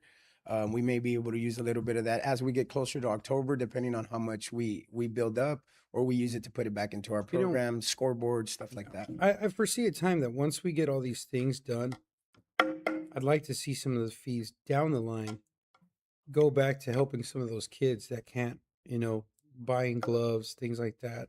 And I will say, sir, that we do work with the teams from Mercedes. We have softball teams that reach out to me. Hey, we're from Mercedes. We're going to travel up to, I think one of the recent ones was Aransas Pass out there. They were going to go to a tournament. We want to host a tournament. What can we do to raise funds? How much do we have to pay? When I do my research and, hey, you know what? This is a Mercedes team. They're from Mercedes. They're going to go up there. We usually waive most of the fees. Hey, leave a deposit in case anything happens to the field. But usually they're really good about picking up after. So we've been getting that relationship stronger to where we're working with these teams. Obviously, we can't do it for free for everybody all the time. So we try to set a standard. But what I had been working out with these Mercedes teams is like, hey, if you're going to have a 2-day event, we'll charge you 1 day and then we'll comp you 1 day. So that way you're able to raise a little bit more money. We're still able to recoup some of the cost of of the maintenance that goes back into the fields. So we try to work with these teams, and also just to show, hey, we are here for the kids. We're trying to help them out as much as we can. So Awesome. the other one was the swings at HEB. When I started, there was absolutely no swings out there. And, as I was I would question the guys and say, hey, why don't we have swings? We have swing bays, but there's no swings. And they said, well, we took them off for COVID. Why didn't they ever get put back up? So before, we didn't have mulch around the swings. So we purchased the playground barriers. We purchased mulch, added surfacing to them. We did new chains, new belts, new baskets, new links, and just reinstalled and just kind of spruced up what we already had, just made them safe. The park furniture was the other one recently. It was about $14,000 worth of furniture that we purchased: trash cans, picnic tables, park benches. As we're putting these things in the ground, if we put a bench along a trail, we're going to plant a tree next to it. So eventually it has some shade, right? If we put benches around the playground, we want to plant trees around them also. Picnic tables to put them in areas where hopefully, there's canopy or a picnic area for somebody to use them. But that was another big one. So this image here is directly from our Parks Master Plan. So our master plan is good up until 2029. It'll expire in 2029. So I've already started reaching out to some vendors, Park Inc. being one of them, just starting to get some preliminary numbers, what it's going to take for us to update the master plan before it expires. Because as we are going after grants, that's a big part of it, is that your master plan has to be to date and have that community engagement and stuff. So it scores you higher on your grants. But one thing that, stood out to me, so this kind of tells you, based on the study that they did, recommended by your population of your city, right? So, and some of the amenities. So for the size of Mercedes, the basketball courts that are recommended for us is 4. Mercedes currently has 6. Now, are they all in good shape? No, unfortunately they're not. But we do have 6 that if we do repairs to them, we're not deficient in that area. Soccer fields, 2. We also do have 2 soccer fields at the Mercedes Dome. How great are they? But we do have them, so we're not deficient in that area. Baseball, softball fields for the population the size of our city, we should be at 4. Currently, we have 4 baseball fields, and so we're kind of in line with where we should be. Swimming pools, 1, we have a swimming pool. Volleyball areas, it says that recommended we should be at about 4. They notate 1 on their diagram there. I don't know if they're counting the indoor facilities. So they're probably counting either the rec or the dome volleyball court. Pavilions, that was a big one that I noticed. We don't have enough pavilions, shaded areas where people can just show up to the park, picnic, sit under a pavilion on a park bench, have lunch, let the kids play. So we are deficient in that area. They're recommending that we should have 10. We have 2. Playgrounds, we currently have 7. The recommendation for the size of our city is 20.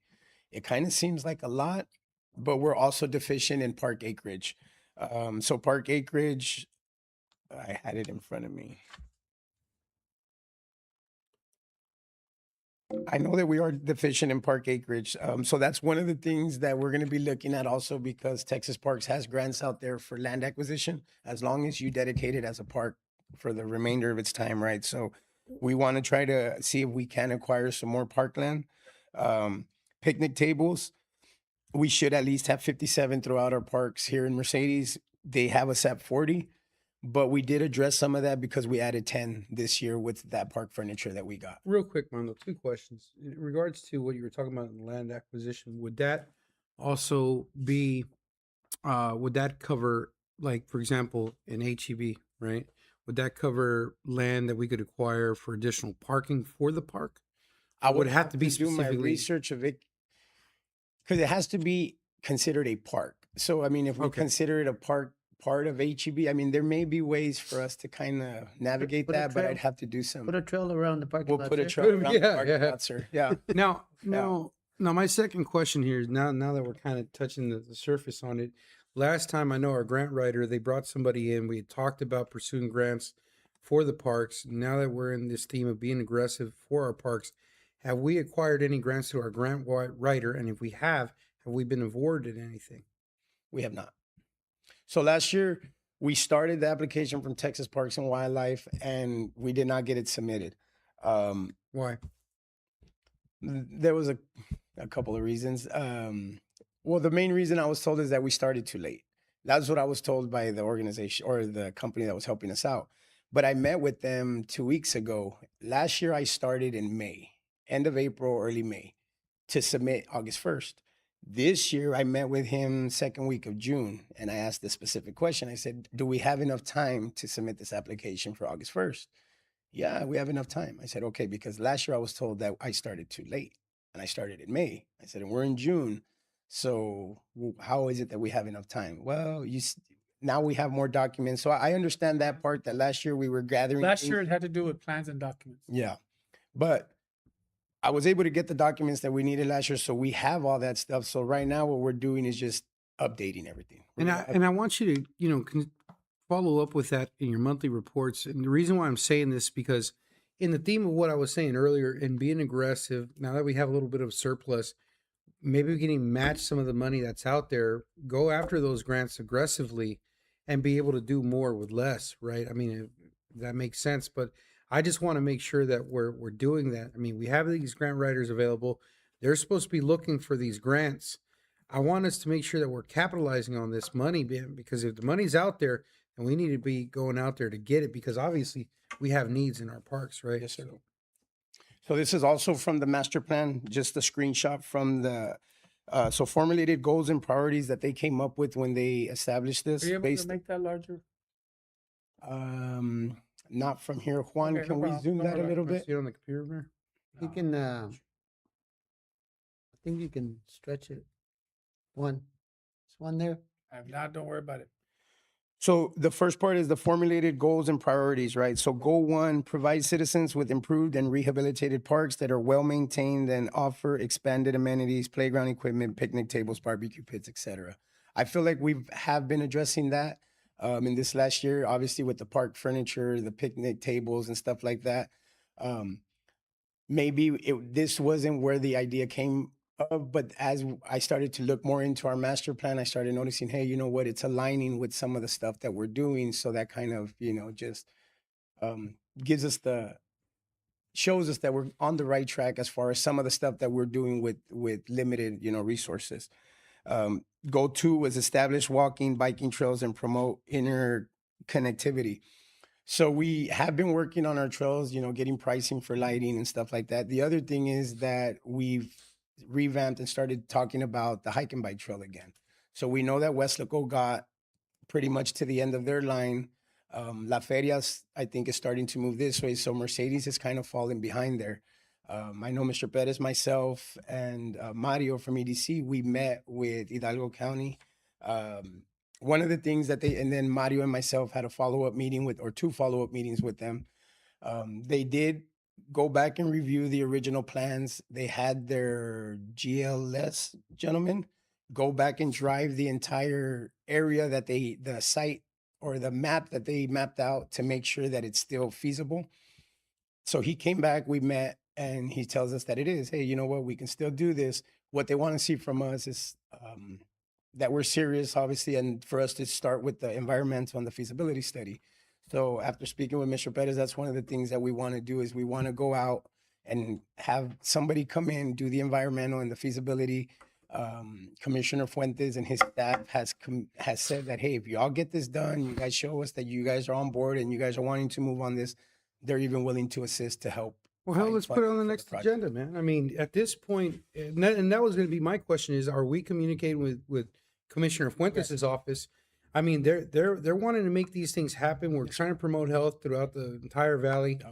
Let's put it on there. Let's get this damn study going, man. So there's a plan for Initially that. came money crossing the IBWC. Oh, okay. But once they, you know, they knew we were really serious about the requests and all that.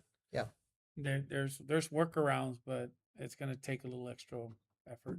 And again, you know, it's just I figure let's strike while the iron's hot. You know what I mean? So again, that's another thing that does fall in line with what the master plan is asking from, or what they had came up with in the master plan, right? And Mando, not for nothing. And the only reason I'm saying is because, you know, a lot of kids, I see a lot of kids riding their bikes in the streets. Unfortunately, we have phones and all sorts of distractions. I'd hate to have some of our kids and even some of the adults out there in harm's way. If we can provide them a trail that they can go to that's safe, that's worth looking into. And I just want to make sure that And the plan for Yeah, the let's trail go. that they came up with is really nice. It would have LED lighting. It would have rest stops with, you know, picnic table, or I'm sorry, benches, trash can, water fountain, and it would have solar lighting along the trail. Miles long. and I imagine Yeah, it's, and you're saying it would Mario, be run several through phases. the floodway or What's that? It would run through the floodway or Over it. something? Over it. Okay. They didn't change that, right? It was, I don't think so, sir. No. They have one that goes underneath in Wesco. It's pretty cool. The one over on Westgate. Yeah, Yeah, West yeah, yeah. West And Tunnel. and you know what? It's really cool, and it's an alternative because you come out early in the morning. There's people riding bikes. There's people jogging. It's a different scenery, and I think it'd be great. Something that we could really push. Yeah, and it's another way for people to get from point A to point B on a safe Wait, area, Edinburgh. right? You can get all the way to Westlaco safely without. Edinburgh, bro. Someday. I don't know. You want to write your back in the submarine, but I get what you're saying, man. Goal number 3 that they had was expand leisure and wellness opportunity through indoor recreation activities. Richard's not here tonight, but I will say that from what I've seen, it looks like they've done that in these last couple of years. He's added a lot of programs, adult programming, sports programming. We've interlocked with Donna, with La Feria. So I think Richard and his staffers, they're doing a really good job at that. So it And looks like it's I like also what you guys are aligned. doing with the facilities too, man. I've been to other cities because my girls play in the basketball league, and Donna in particular. And sometimes you're just kind of like, oh, hello. But for the most part, you come here, and a lot of parents are very impressed with the facilities. So good job on that one. Another one was update park equipment to include ADA and special needs equipment, which is one of the things that I mentioned earlier, right? Anything that we want to install, we want it to be inclusive. Hike and biking trails was one thing that we just touched on. That's also a big part of the master plan. And number 5 being a water park splash pad. On the next slide, it goes down by parks. So these are some of the projects that they identified as priorities. Saladino Park, install ADA sidewalks, water fountain, additional lighting, shaded picnic areas, barbecue pits, playground equipment, right? And that's basically the same standard that they have for all of the neighborhood parks. One thing that I would like to see is that all our neighborhood parks kind of are uniformed. We have them uniformed, right? So they all kind of have the same kind of amenities to them. I can only see 6-digit figures. Are there a 1 or a 5? That's the one, sir. It's There's a the one. Well, Collier Park is the 3, Okay. Hey, Mando, is that? and HEB's a 5. I thought I saw 5. But Mando, what And these are about? numbers from years back, sir. So the cost of these projects has probably increased at least 20%. What's the total and all? Well, these are based by facility, right? So the total budget number that they had for Saladino to do all those improvements was 100,000. I would not recommend that we go out and try to do all those improvements at each park and just put in 100,000. But I think there's a lot of things that are in this master plan that we can knock out. So speaking with Jonas and with Tom, something as easy as building a 5-foot sidewalk in the perimeters of these neighborhood parks that can be used as a walking trail. Those are things that we can do in-house. Hey, man, if I could just suggest one thing on that. And the reason I'm saying is because it happened to us with 2 parks already. And I think the people will complain at first, but I think they'll get the gist afterwards. But I really would not want to put parks until the lights are in, because it just invites problems. Yes, sir. And That's exactly what I was so I about to think say. lighting is huge, and I think there's so much technology for this self-contained lighting system. You just put a pole in the ground, and Kind of I runs mean, on even to the its point that maybe we can even install some of our own. Well, I have a slide on that too also, sir. But I just wanted to recommend that if we do stuff, I think Start with lighting would be lighting. one of the Well, first things we could do. And people will go out there anyway. Yeah. Well, if we smoke Well, no, for but you know what, mosquitoes, you know. And No, sorry, go ahead. Saladino Park, I pass by there and it's dark. There's no lighting whatsoever. The light that was there from AEP, it's gone. The pole is there, but there's no light. I don't think that we need to get too aggressive on the neighborhood parks. I think the sidewalk deal, because the thing that attracts people to the bigger parks, especially is HEB and Dome, is the trail itself, right? Because if you're walking, your kids playing, you're doing that. I agree with you. The lighting is key, because nobody's going to want to walk in a dark area. I wouldn't blame them. But I think the lighting and something like that, maybe a play set, and maybe that might offset some of the cost. Because if we're already going to pump a lot of money into our premier parks, I think with our neighborhood parks, specifically Saladino, and then over there in Melton Park, they have basketball courts. We can just do something very simple that will maybe bring that price tag down. Yes, sir. I think your best list up there is lighting, Yes, sir. and then we just fix things. put nice stuff. I'm all for fixing them up. I don't know about the barbecue pits and all that, but I think the walking trail and the lighting, I think I think people will go there for a quick walk, and I think people will come out of their neighborhood. But we need the lighting, or right away they're gonna call, hey, the thugs are out, they're smoking weed again. We'll get all those calls that we get all the time from. Go ahead, brother. Sorry about that. So, like just to touch on one of the things that they outlined at HEB Park was ADA deficiencies throughout. Upgrade existing lighting, install ADA compliant playground equipment for special needs, and install shade structures. So, part of the grant that we're going after for HEB Park, that's exactly what it is. It's for accessibility, for lighting, for an inclusive playground, and then for some renovations to the basketball court, the existing basketball courts. And I'll touch a little bit on that, on what we're. I'm sorry. So, I did want to just, I wanted to share this part of their conclusion in the master plan, right? And kind of to what you were saying about the numbers is as they're saying the cost of improvements is currently not within city budgetary constraints. An analysis of city budgeting tools as well as interviews with key city staff suggest the following: large funding mechanisms for smaller communities like Mercedes is the CDBG program. City currently receives, and it gives an approximate 220 yearly from CDBG.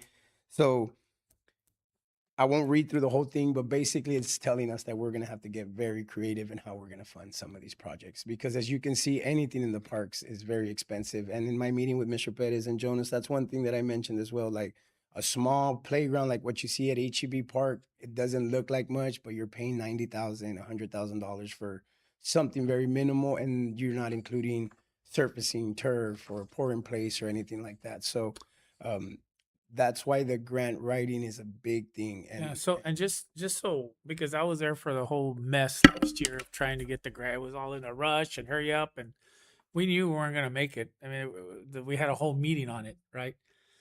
But the more of these, all those things you identified, we need to put, a barbecue pit for 4 to 6 people, size, whatever the size of ADA compliant to whatever level, whatever. The more of that we have listed out, whenever there's a grant available, we can throw that into whatever it is, or if there's an earmark or something that comes up, yes, sir. the more we have. And so I don't know, is that pretty much your presentation? You got some more? I got some more. Okay, go ahead. I'll tell you about that. I'm gonna get Remind through me about that stuff, because I got several things for you. Okay, so I'm just gonna jump over to the HEB Park. Some of future improvements and some of the recommendations that I would have. Obviously, additional parking. HEB Park is, we're deficient there. We are having to move some of our community events out of there for that being one of the main reasons we don't have adequate parking. We don't have accessibility. There's not connecting sidewalks throughout the park to where, if you're familiar with HEB Park, you know that the bottom is kind of in a bowl, right? So if there's not sidewalks to get you there, trail to get you there that's accessible, elderly, people in wheelchairs, walkers, kids with disabilities, they're not able to navigate the park. Rain puts mud all on the walkway too, Yes, sir. from the side, because it's not curbed.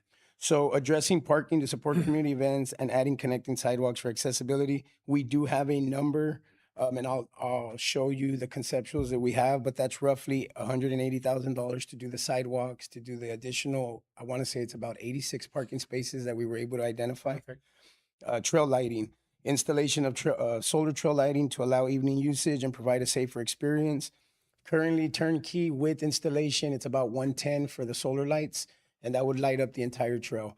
If we decide to do it in-house, and I'll show why I feel we can definitely do it in-house, we would pay about $89,000. So we would save ourselves $21,000 there. Inclusive play structure, replacing and removing playground with modern 6 to 12, kind of what I mentioned, something for the bigger kids. Equipment to be ADA compliant and inclusive for special needs. We do have hard quotes already ready and some conceptuals that I'll show you right now as well.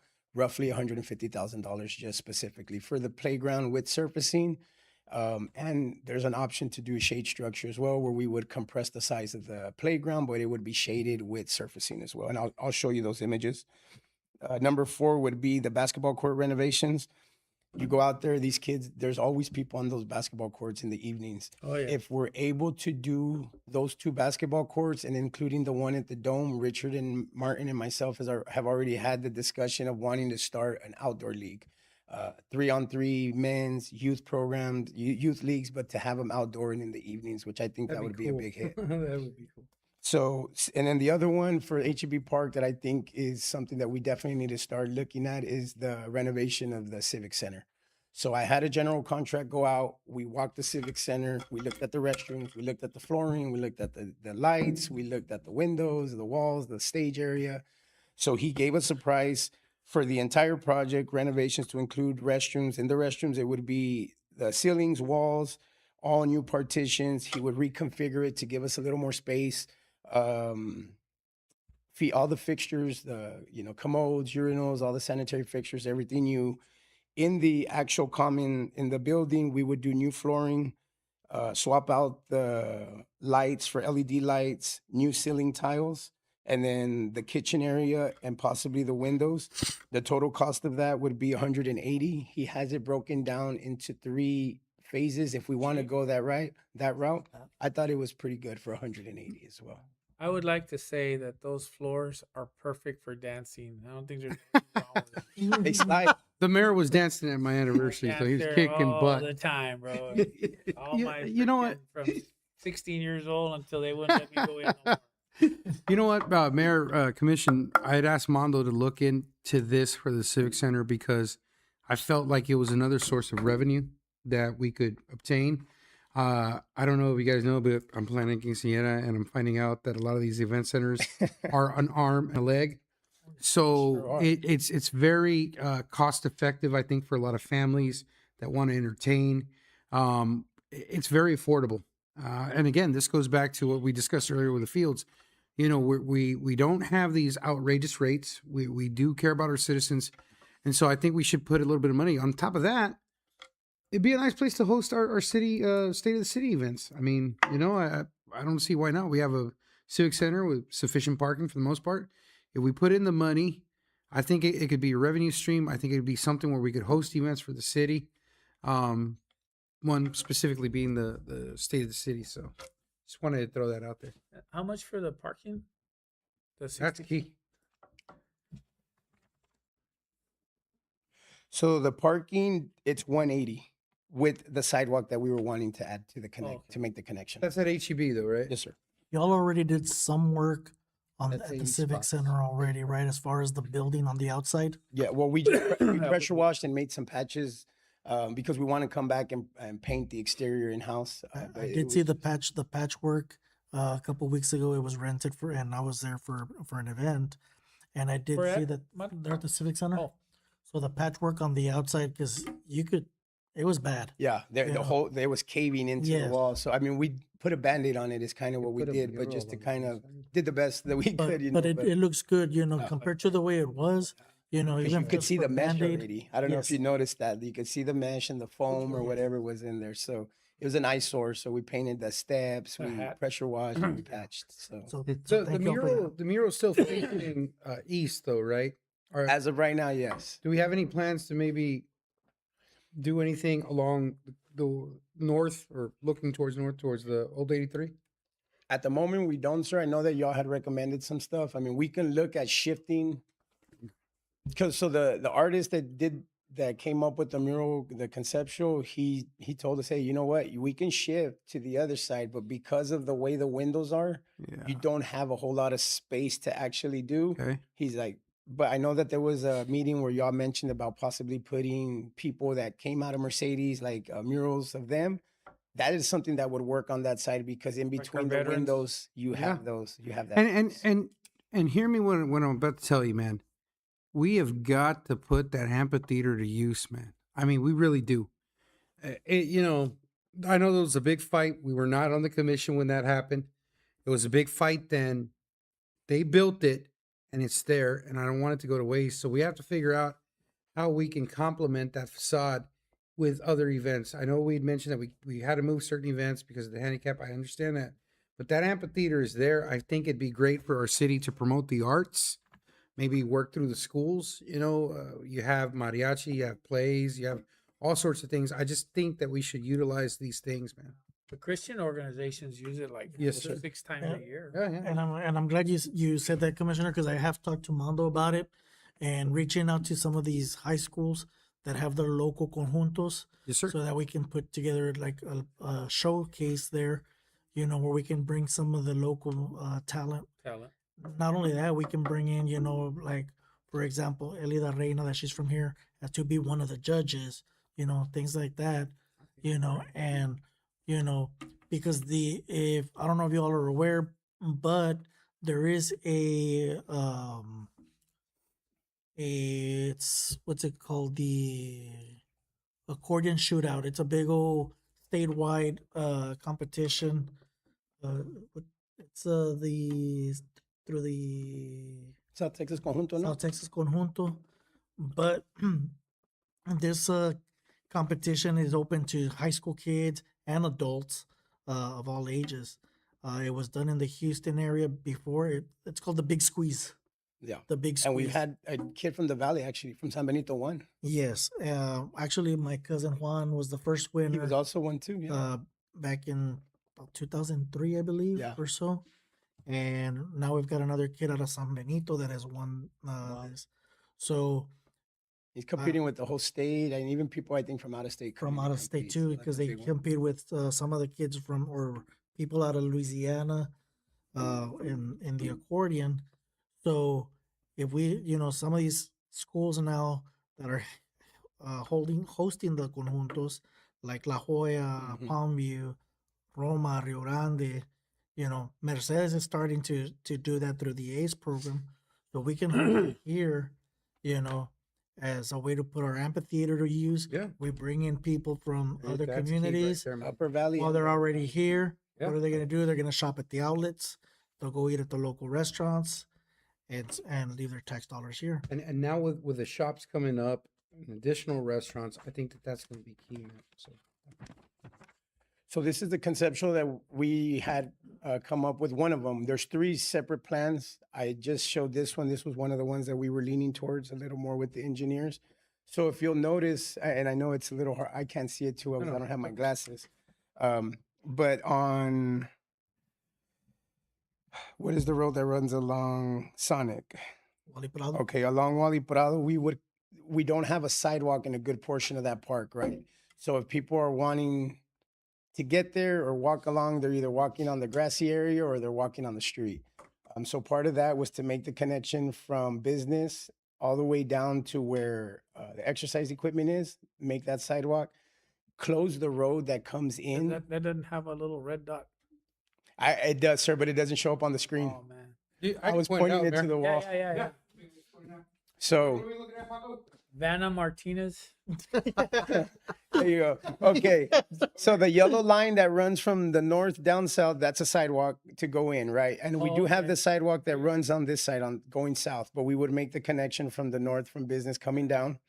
And then the entrance that is right now for the park, the plan would be to close that up, bring in fill, more so because we plan to add another playground. So you have these kids that are running around there. They can just bolt out into that little Yep. road and a car coming. So for safety purposes, what I was working on with the engineers, I said, hey, I would like to close this up. And if you see down the south over here, this is where we would add in some additional parking, Right. and you would make the entrance to come back and connect great into the parking of the Civic Center. I love that. We could do that. Yes, sir. It's all there, but you can. The only thing is keep in And then mind we're that the gonna be water will. relocating some other stuff, but like if you would come in here and then we have this here that would also be second phase parking. This here would also be second phase parking. If we do relocate the garden, will we have this space? Because I know we have the water well that we're planning there. Yes. So we would make the connection in here, do these parkings, and then we would do sidewalks through this area to connect to the existing playground, to the basketball courts, and then to this pavilion area.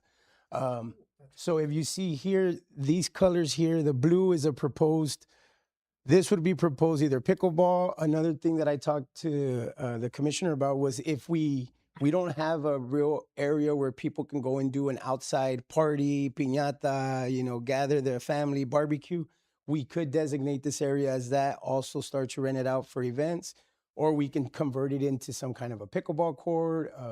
Well, the only thing is, if we do that, one of the things that I realized was that when it rains, it floods around there.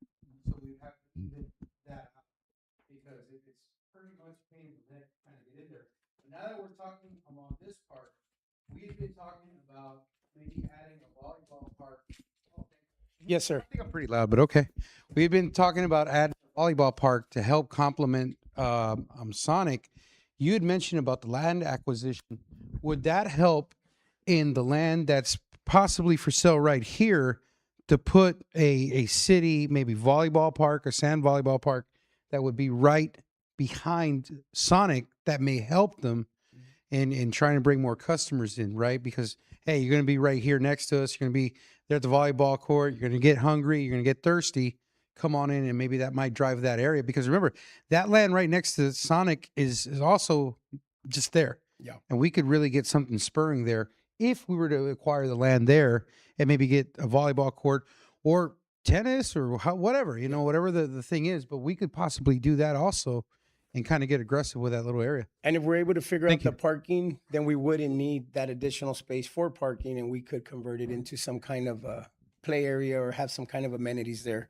If they're very hard to see, but there's black dots along the trail, and when you're up, when you see it closer, you can see them. Those are where we identify the trail lights. So those would all be solar. So that's part of the application. So this conceptual was done last year to submit for last year's grant, but we're going to go ahead and use it. We're just revising the numbers. We're getting the engineered pricing to get revised so that we have hard numbers when we submit our grant application. So I have already started that application. Real quick. Some lights along the road that goes in as well would be great. So Yeah. Awesome. Armando, real quick. So since I like it now, since we're gonna add this city park here, no. Are we limiting the parking here? So there's a couple things. I had an idea.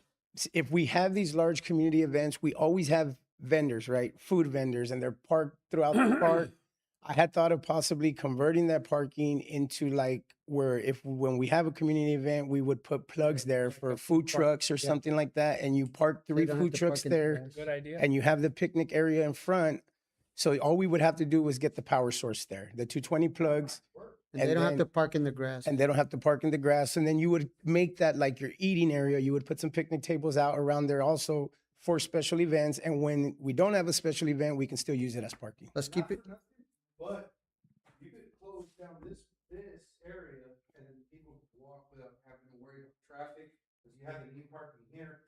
I would say that I like this, but I think that we should also include in phase 2, maybe look at the parking overall in this area. Mhm. And then look, most of the time, when we do host events there, it's a little walk. We could have, figure that part out. Mhm. But for the most part, that parking would help, man, big time. But I was just curious if you're gonna keep those parkings. But I like the idea of having them there for food trucks. I think it's And awesome. you're right, they don't have to get on the grass. It's perfect. Well, and keep in mind, they bring generators sometimes. And it's just loud. Which are loud, but we'll have a power source for And I them. know you're gonna say you probably already did this.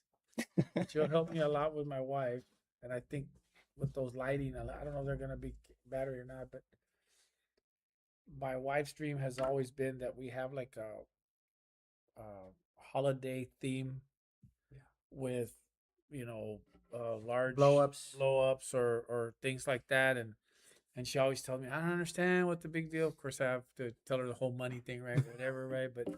But I think if we could put electrical instead of running a bunch of wires when people are walking over, that would be a great idea. To have And plugs already at the basis of where You know you're what? we could just turn them off, and make them heavy duty where people aren't going to steal them. Yeah. To add to what the mayor was saying, and I think because my wife too, mayor, same deal.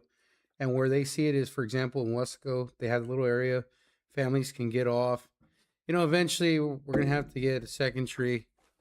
I mean that's the truth of it. But I think what it will do, especially in the winter when people are out there exercising, it's something that just kind of get people in the spirit. Yeah. And I agree because trust me, my wife gives me flack for They it don't too. necessarily have to be blow up. It could be nice, lighted, whatever. ornaments. Yeah, that we invest something good and create a storage for them. And I mean, I just think that we have 2 really nice parks. Yep.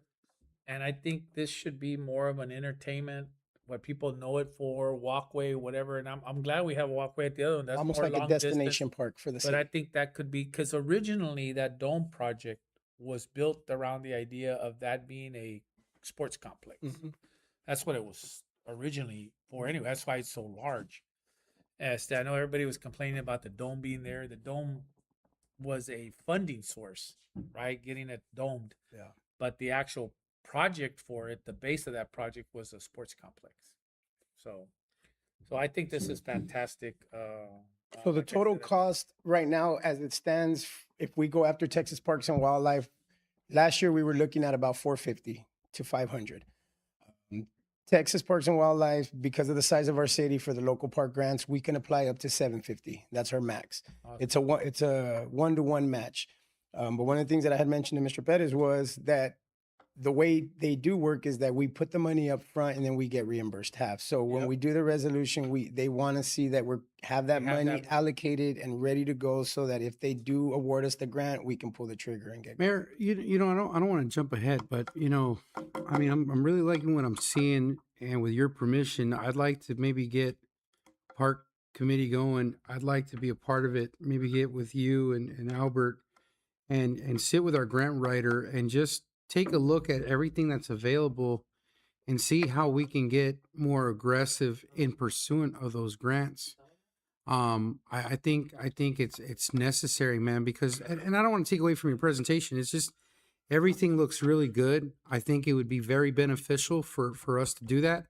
But Albert, we got to get aggressive here. We have the money, we have to get aggressive, but we also have to be in unison with our grant writers in pursuit of that money. So, Mayor, I'd like to get maybe a little committee going. I'd like to meet with you guys, bring in our grant writers and say, look, now that we have what we have, now that we have these plans, what's out there, let's go, so that we can come back to the commission, report what's available, and go after it, because these are all great ideas.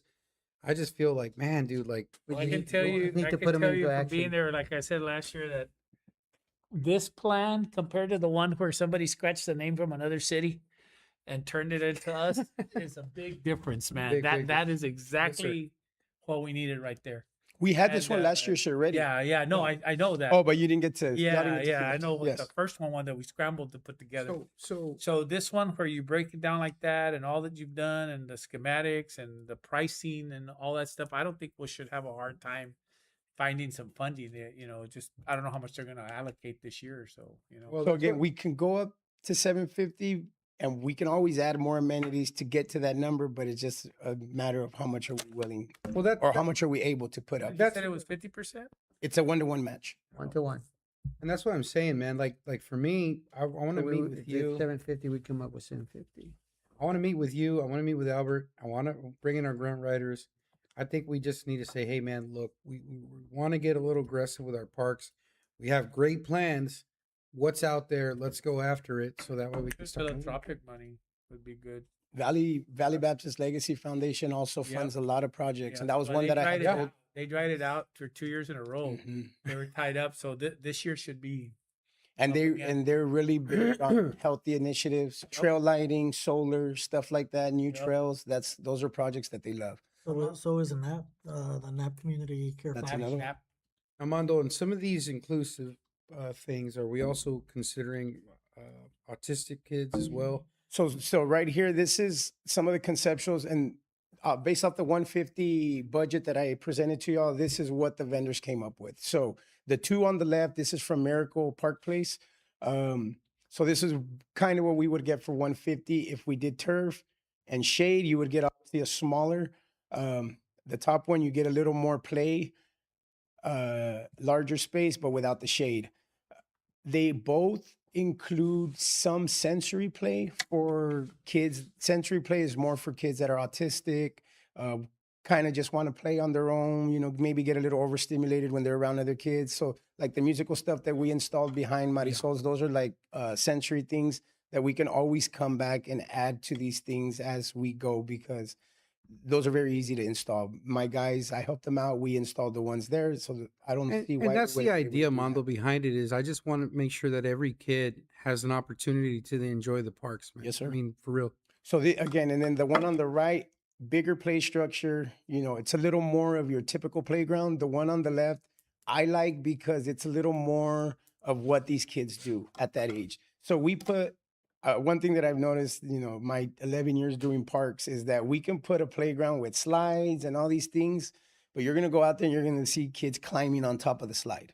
They're going to be hanging off the top. They're going to be jumping off of these things. They're using it like an obstacle course. They really don't use it for the intent because they're a little older. You know, they're just out there kind of horse playing, right?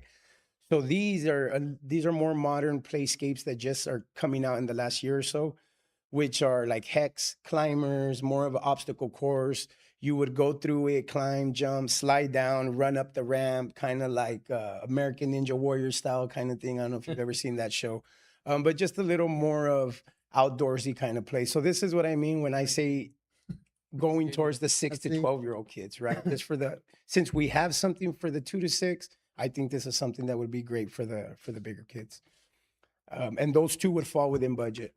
So these are the photometrics that were done by Fonrush, the company that I had come in and do the photometrics for also when we were doing the grant application. They want to see the photometrics. They want to see what you're installing.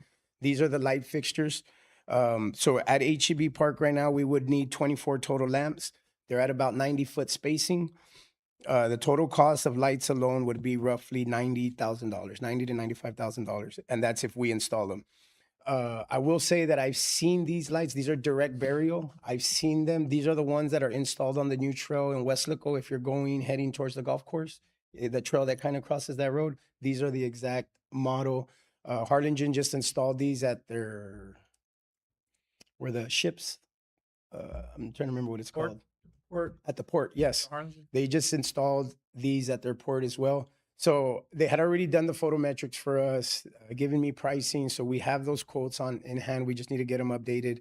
But the vendor is always in constant communication. They're willing to work with us. Once we bid it out and we get these vendors to compete for us to buy from them, I think that numbers can drop. Oh, yeah. You know, because now they're going to get more aggressive with their pricing because they know that there's funding available there. So this number was basically for us to use to go after funding, but we anticipate coming in under 95,000. And again, I've seen these poles installed. When we did it at the city that I worked for in the past, we got a contractor. We hired him and said, "Hey, come in and show my staff how to do 2. Show them how to do 2, and then we're going to take off and do the rest." And that's what he did. He charged us, "Hey, I'll install 2 for you for X amount. I'll walk your guys through it." Those were a little more tricky because we actually had to do sonotube, cement, and then put the lamps on top and install them. And our city staff still got it done. These are direct burials. The vendor tells me that once you get them all put together, that it's about an hour install time Wow. per lamp. So the main thing is actually going out there and drilling the holes, right? The direct burial holes, because they're going to have to be pretty deep. But that again would be done with an auger. We can sub it out, or we have the augers that we can go out, drill all the holes, assemble the lights, and then come back just direct burial. The good thing about that is, let's say we do install some in an area that, you know what, we want to develop this area. We don't have to scrap the lights. We can remove them. We can go and put them wherever we need them. Awesome. So those photometrics, a lot of cities leave about 15 to 20 feet gap in between the light coverage, so they don't overlap. So you have a lot of dark spaces in between the trail. Since the size of it isn't so large, the thing that I wanted the vendor to do is, "Hey, I don't want any dark space. Let's overlap the light so that way you don't have any dark spots on the trail." So that's what he did. And on that image, you can see the photometrics. Those are that light output and how they're touching, so you wouldn't have dark spaces. in Yeah, between. I was surprised. So even when we did this like 30-some years ago, which is when they got those crappy lights, right? I mean, we had I was on the Blue Ribbon Committee back then, right? 30-some odd years ago, whatever it was. And they had talked about doing the light measurements even back then to make sure that the entire area was at a certain level. Yes, sir. And then they put them real separate. far. I don't feel safe with that. I think you're just asking for trouble. Yeah, someone can hide in that one dark space that you have Yeah. out there, right? Well, they'll So plan it. yeah. So again, I agree. I think idea. it's best if we can get the actual light output, and then they also do their studies to make sure that there's no light pollution. It's not going to affect any of the neighboring Neighbors. area, the neighbors. The light is specifically down to where it needs to go, and there's not any light pollution like they call it, right? So those are the plans and the recommendations that I have for HEB Park. And then for the dome, I'm assuming y'all have already seen the conceptual, but the dome is gonna kind of be a lot of the same stuff. We already have the ADA playground there. So additional parking is gonna be a big one at the dome. We're already constructing the disc golf course, so we foresee some more traffic out there. Speaking with the designer of the disc golf course, he's like, hey man, it's gonna be 20, 30 people in a day. He's like, you're not looking at hundreds. He's like, even when we do these tournaments in the valley, we're maxing out at about 80 players. He's like, it's growing, but you know, that's what we have here in the valley. So we don't anticipate the parking being an issue yet, but as that park grows, we're gonna need more parking. Well, it's going to be an issue, man. If you're saying 80 people, I mean, that's because as it is right now at a basketball game inside the rec center, there's no parking. Yeah. So, Oh, that's at Collier, yeah. no, I'm talking about over here, Oh, at the dome. you know, and that's just like what, 30 players plus parents and everybody else. So, I mean, I think outside of the lighting, parking is a priority because as it is right now, everybody's parking along that gravel road. I mean, I believe that land's ours. So what would it take for us to just pave that, put some stripes on it, and start making that into a parking lot? I can get some numbers. And the only reason I'm saying, Mondo, is because we also have problems with parents going into, I mean, honestly, going into the field during the football game or whatever. They're tearing up the field. They're going over the walking trail. So at this point, outside of the lighting, I would tell you that parking is a priority out there, man. Yes, sir. I mean, because all that is good, but if you got nowhere to park, That's why it's at the top of the list there. Yeah, I agree. We do need parking, especially because there's no designated parking for the park area. It's for the dome, right? Yeah. So the other thing would be the trail lighting. We have the same photometrics, quote, everything for the dome trail. And I'll show that image right now. We don't plan to, or I didn't include the back end of the dome. It would be just that middle cutoff and then coming back, heading south. And I'll show it right now. But the cost of that, if we purchase the lamps and the poles alone, it's 120. If we get them installed, we're looking at about 150 without the back portion of the dome. And I'll show you that right now. The other one would be a multi-use field. I know you guys hear it all the time. There's nowhere to practice. We don't have anywhere to just go out there and throw the ball around. There's no lights, right? So I think that's a big one is identifying an area for multi-use, whether it be soccer, football, add some backstops out there where these kids can go out there and throw a baseball. These coaches can run some drills and it alleviates some of the traffic on our fields and we're able to let them rest when we're doing but that's practice. not going to interfere with our overall goal of building additional baseball fields, sir. soccer fields, and football fields. Is that correct? No, sir. And I'll show you right now why Okay. it won't. The other one, irrigation. So there's an existing irrigation system at the dome. Before my time, that restroom got lit on fire, it was vandalized. So it melted all the brain of the irrigation system, basically. And as we've been going, a lot of that 2-wire system, either it got clipped or some of these solenoids are out. So I walked it with an irrigation guy. He basically told me like, hey, we're gonna have to start replacing solenoids, valves, doing all this stuff, right? So it's gonna get pretty pricey, and then to replace the brain. But I feel like that's a very big part of it, especially with us not being able to water in this. We're on a water restriction, and then we can't be out there watering in peak hours when it's hot because the water dries before it hits the ground. So in order for us to be able to water in the evenings and keep these fields in good condition for these kids, right? They're not out there rolling ankles in these cracks. I think we need to get that irrigation system No, I repaired. agree, and this is small and it's totally micromanaging. And I'm sorry, but we continue to do it everywhere. But there's got to be the housing that's way better than that 2 millimeter plastic, because I find broken ones every Kids time use we them as have something. Frisbees. They're always broken. People step on throw 'em them. They're all white already. They're not green anymore. I think we need to get something that screws on or something. I mean, they don't have to lock, but something that's strong. I could talk to Jaime with Ewing, and I'm sure I'm thinking there's got to be something better, because talk about rolling their feet. We were at one function where 2 ladies fell in. Yep. They step in them. The grass grows over them, and if the cover's not there, you don't see them. So I agree with that, sir. I can ask our irrigation point. guy and see if he can come up with something or recommend something. So this is the There it is, Joe. there's the conceptual that was Nice. designed. I'm not sure exactly what year that was done. There's a lot of parking identified in this, right? your 4 baseball fields, the back soccer fields, and then you also have 2 large full-size soccer fields here in the front area, and then you have the detention pond as well, 2 of them.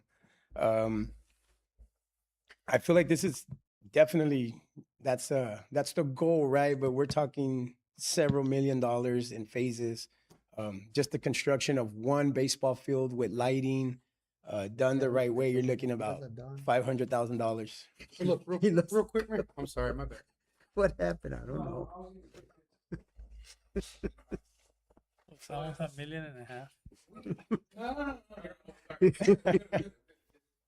No, well, all this gravel right here, that's ours, ain't it? So you're taking away from the fields there. You got all this space right here for parking, man. Like all of it, and that's a big chunk. Because it isn't as it is. We had the kite fest. Everybody's parking right here. So I don't think that you need to take away or add over to this side. I think you have all this room right here, and you can do more over here. But once you become a complex, you have to Have parking. have parking for people to go see the Close. kids or the So- grandparents. So You have don't to want be them close by walking because of across the trail. facility. Due to ADA compliance. The ADA. That's where this would come. Porque Yeah. levantan That's it. correct. Because if you're gonna go watch your kids play soccer, you're going back there. So you don't want them parking here and walking through the entire complex. Mhm. Yes. So I've always thought we should have parking there for, let's say we're gonna use that whole area for something. Well, Yeah. you can still have people park there. Yeah. You can do caliche and then later on blacktop, like, because that we can still have kite fest and all that, like just like at the cities when they clear everything. Because I don't think there's not gonna be like goalposts in the middle and all that stuff. It's all open field to be Correct. honest. Correct. It's just being identified as Yes, sir. Spaces. Now those soccer baseball will fields. probably take up a lot of space. Well, see, that's what I was gonna say. Because if you have these soccer fields here, are you gonna use those for football too? You The reason can. I'm saying is 'cause right now when we have our flag football leagues, we're using the baseball fields here at College Park. The intent was that they were gonna play there, but the field, it was just not in good condition. We aerated, we But not did yet, it. but Yeah, eventually. yeah, this year they're gonna be playing there. Okay. Soccer's playing there right now, and then they're playing in La Feria. They played in La Feria last week, The or dome looks and now they're back. So I just figured that Yeah. would help relieve a lot of what issues that we have in the baseball fields, right? So, and then again, these are the trail lights, these are the photometrics. If you see, that's what I mean by it cutting off halfway. So it doesn't go all the way to the back trail. It just gives you this area right now, this first half. And that's what we have pricing on. These are what the trail lights look like. So if you go by Westlaco, you'll see this is what they look like. At night, that's what the light output looks like. They're on the right side of it. But Mondo, if and I'm thinking about how these guys used to light the city park over in Westco. If we're gonna do all that as far as adding soccer fields, stuff like that, wouldn't having those stadium type lights help in not having to purchase so many trails in the back area? Because The only thing with that, sir, is that if you run those for that every single day, utility costs are going to go up quite a bit. Makes sense. Because those are, even though they're LED, but it's a lot more power output to light those lights than it would be something like this. So they're gonna be LED. Well, you mean for the fields? Yeah. Yeah. So I might get the LED on the fields before I get them on Texas Street. Which Well, if we can throwing get the that- field, then we got to start with the field first. throwing it.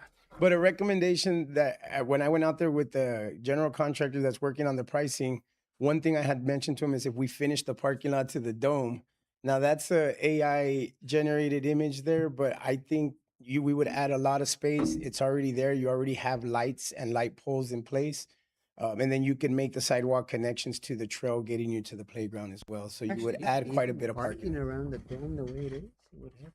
That's what they should have done in the beginning. It was right? not Because- finished. So you can tell that they stopped there with the intent, I think, to finish sometime. And like I told the guy, hey, design it for me. This is AI, but he's working on an actual engineered plan and say, hey, this is what it would cost to complete that because parking. That I'm would telling you, help. as God is They my ran out of witness, money. man. I think that would be better. Yeah, would- no, yeah, no, because it because would be as close God to is my everything. witness, bro.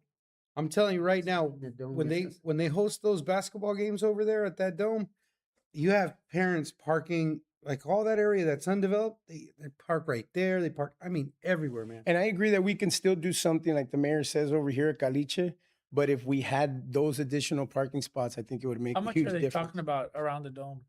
As far as number, I don't want to throw a number out, sir, because he wasn't able to get it to me in time. He says he'll have it to me before the end of this week, About hopefully. 120. Can you bring it back? Oh, maybe during the next meeting, because I think that might be a short term win for that area anyway. The other thing is, like I mentioned, for open space. So there's, if you look at the, right now, there's light poles. These blue dots are parking lamps that face. These face to the parking lot. So this is an open space where people can just go out and practice if they want to. So the contractor gave me pricing to mount on the backside of these lamps, add 2 LED lights kind of facing this way, facing this way, facing this way, that way, this way, that way, and then one heading towards the trail.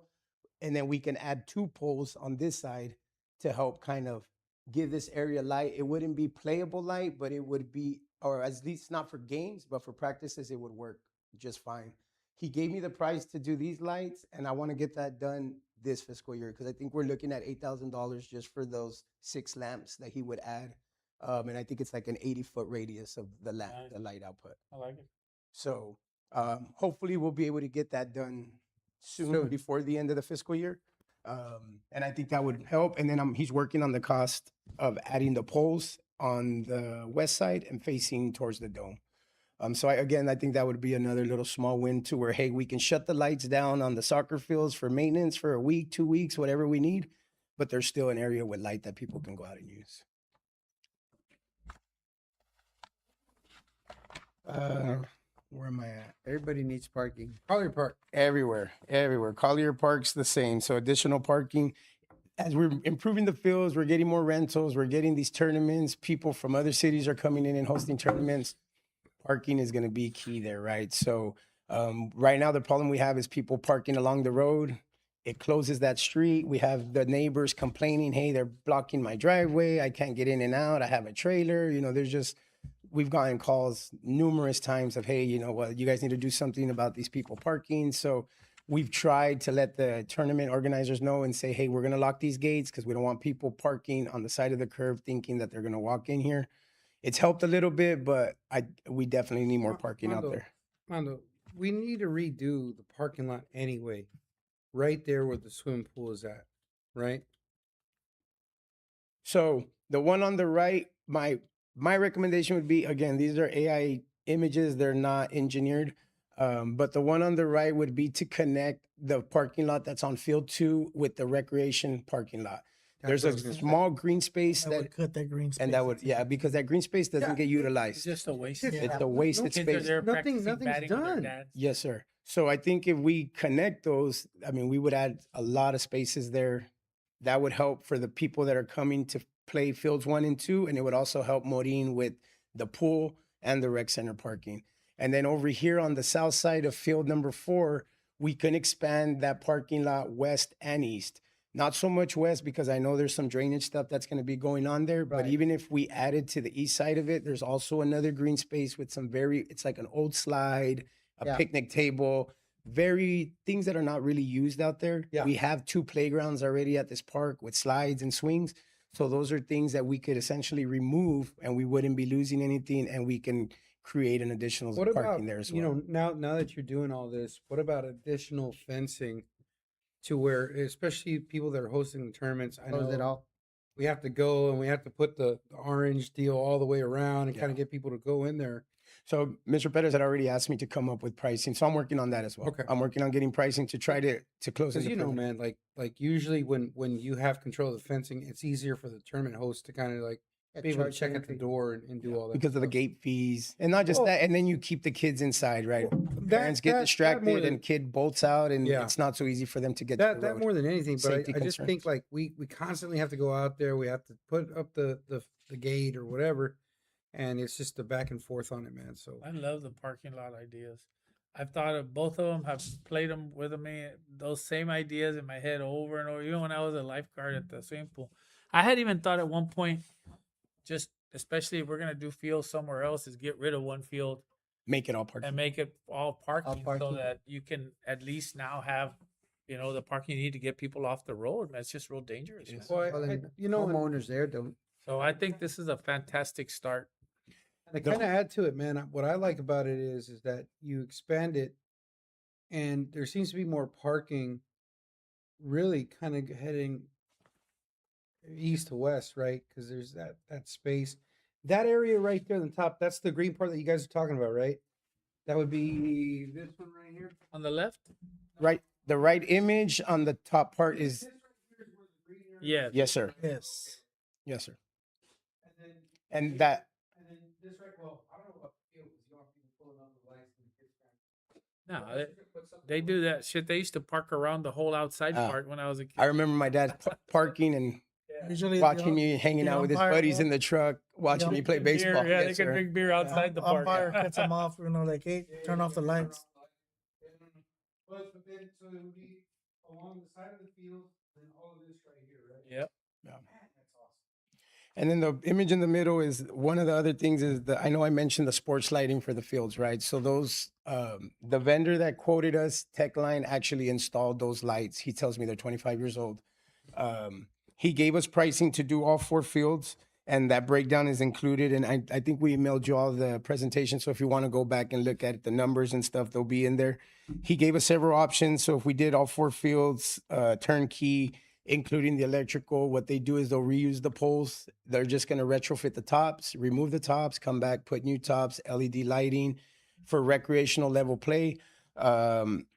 And for all 4 fields, we would be looking at 259,000. Wow. Now he gives us an option to break it up as a lease. Like we can do it with a 5% interest fee. He has it for 5 years where we wouldn't pay in the first year. Our second year, we would make our first payment and they would be payments of 32,000 for 5 years. If we did 7 years, payments of 24,000 for 7 years.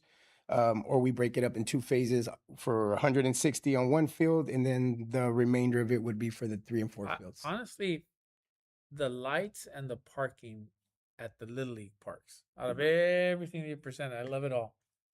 But I think those two are something that, and one of the things that I have here is, and I know you got probably a bunch of other stuff still to go, but I mean, sometimes, and I know I've said this a lot of times, sometimes we just need to finish a project.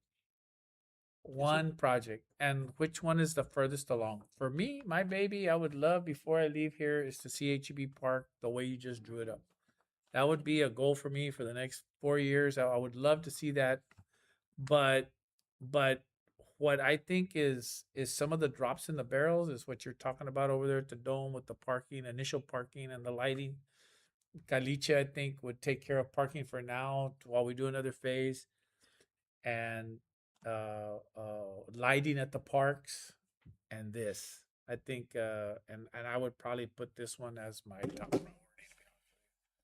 And I would not be opposed to voting on the. I'm not trying to build a consensus, just saying, on if it's $32,000 a year, because that's something that we're going to use right now. Yeah. That this is being used. This gets used constantly. Yes, sir. And I think if I don't think that I don't think we should be waiting on $18,000. I know Albert doesn't like this, but I don't think we should be waiting on $18,000 to put the canopies on the other ones. I'm not sure why. I thought I'm thinking about the park fund, right? So I don't know if that's already aligned, right? Yeah. And then the other thing is the dirt, the $40,000 in dirt. I think kids getting injured is more important than worrying about $40,000. Yep.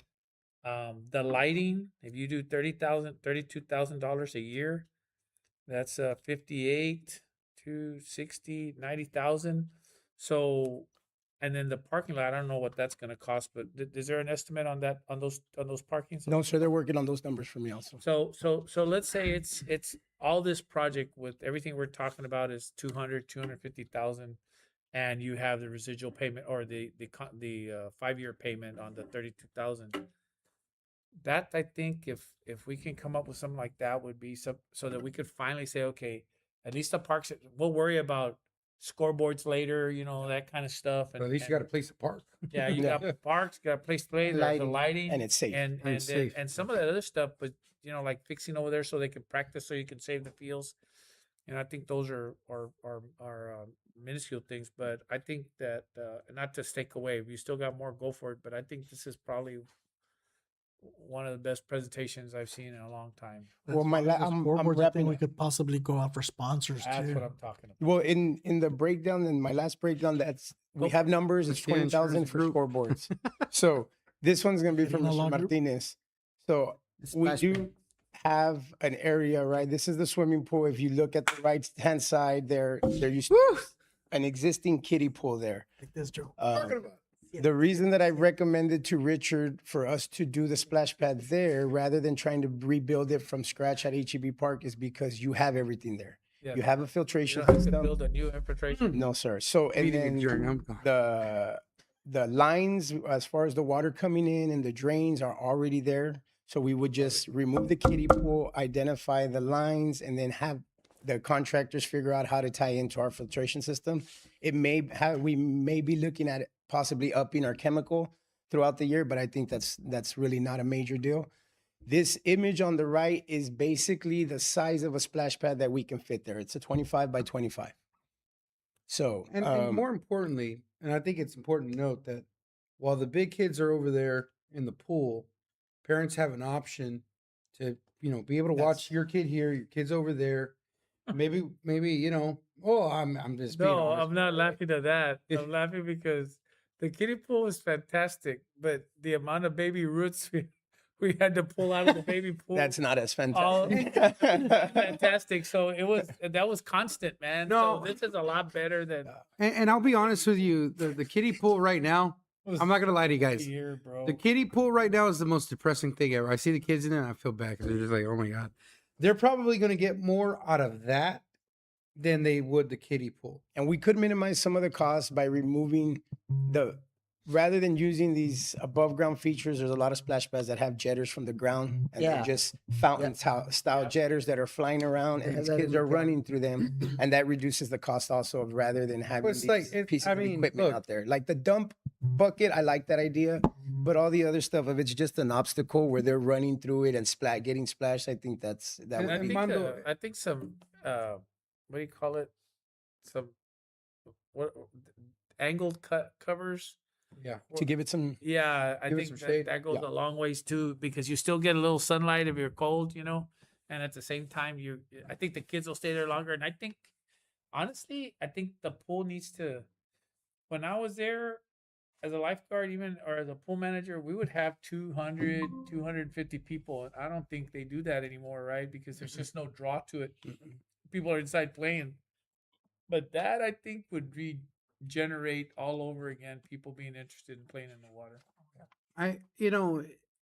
One of the things that I do want to see though is maybe a canopy for the parents, a shaded area. They can sit there and. I thought We it have was. some- Yeah, it's covered. we have Oh, some I'm cover- sorry. No, it's because the image didn't. Yeah, in the image you can't really see it. Oh, okay. I Okay. think get when it, they I get it, took I get it. this image, Yeah. they probably hadn't built it yet. But if you go out there right along this fence line, there's picnic tables and there's some shade there for parents. and envision this, guys. Okay, envision in what we're trying to do here. Okay, you now have tournaments going on. You have additional parking.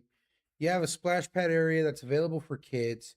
Now it becomes more of an attractive area to host bigger tournaments, more teams, and to Commissioner Garcia's point, well, hey, while you're here, what are you going to do, right? You got to eat, right? So here we are. You got to go to the store. You got to buy something. Here you are. It's going to help the city in the long run. But that splash pad, man, real quick, are we going to be using recyclable water for something like that? It would that- be on that- the circulation of the. Yeah, it recycles on its own. Yeah. Okay. No. But I really, man, dude, and I'm glad that we're considering that because I always felt like maybe that would be the easier fix. The piping is there, everything is there. Yeah. And look, and I want to make one thing clear because we've been talking about revenue and all this, or at least I have. We have to find a way to maximize these areas, right?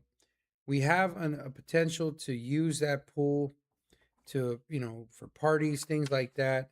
I know that that's something that we're renovating, so it's something that really could be something that families could use at cost effect. Because I went to a party, not to bore you guys, but I went to a party in South Alamo in the middle of nowhere because people are now renting their pools out for parties. This is a thing, right? This is a thing that's going on. So I was thinking, well, here we are for Mercedes. It was my friend's party, so don't anybody get on me. But here we are from Mercedes. We're going all the way to South Alamo for something that we easily could have done right in our own backyard, right? So we have to start utilizing these resources and making them cost effective that families can use them. And it works. It's a win-win for everybody. It's a win for the public and it's a win for the city, man. So kudos to you in doing that. So this is the last thing I got is just, we already touched on it with the neighborhood parks, right? And included in my recommendations are some of the things that y'all already identified: lighting, sidewalks, accessibility, and possibly adding some standalone features for kids, sensory play, stuff like that along the walkways. I do have pricing for solar lighting for the small neighborhood parks. Based on what we came up with the vendor, we would probably need about 4 to 5 solar lamps, depending on which neighborhood park. If we do the install ourselves, I mean, we would be looking at about 15 to 20,000 per park to get them solar lit. We'll install them ourselves, and there'll be security lighting, again, with no light pollution, so it doesn't affect, we'll strategically place them so it doesn't affect the neighbors around there, but it adds that security element for anybody who's using them. And the way these solar lights from this vendor work is that they have like a sensor motion, so if somebody's walking by, the light output gets stronger. And if there's nobody walking, then it kind of dims down a bit, enough for it to be lit, but not enough to eat up the power of the battery packs. So that's just some of the recommendations. And then AI images. So Las Flores del Valle on the left, this is what it looks like right now. If we were to add some sidewalks around the perimeter, just a sidewalk around the perimeter would make a big difference. And we have that open space in the middle where we wouldn't be able to do a full-size court, but maybe a half basketball court or a volleyball setup, either or. But we have the swings, we have a playground, we have an area where we can add the pavilion area. So, you know, these neighbors or, you know, the people from that neighborhood can actually go out there and do a little picnic party or something. And But not just only for that, future development. but like all that development that's going on, like for example, Esperanza Homes, that's right down the way, man. So they're able to just go down the street and be able to enjoy that. So I'm going to get with Tom. I spoke to him again about it, and, you know, he was very supportive about helping out. So hopefully we can start programming some of these things and getting them done in-house. And then this is Melton Park, same thing, perimeter sidewalk. There's an existing basketball court. Make the connection from the sidewalk to the playground, to the basketball court, and then to the exits of the playground. Add a few solar lights, same thing, 4 or 5 fixtures. Hondo, on these neighborhood basketball parks, I want to ensure that we do the same surface that we did over there. I think it's been helpful because it's a non-slip kind of deal.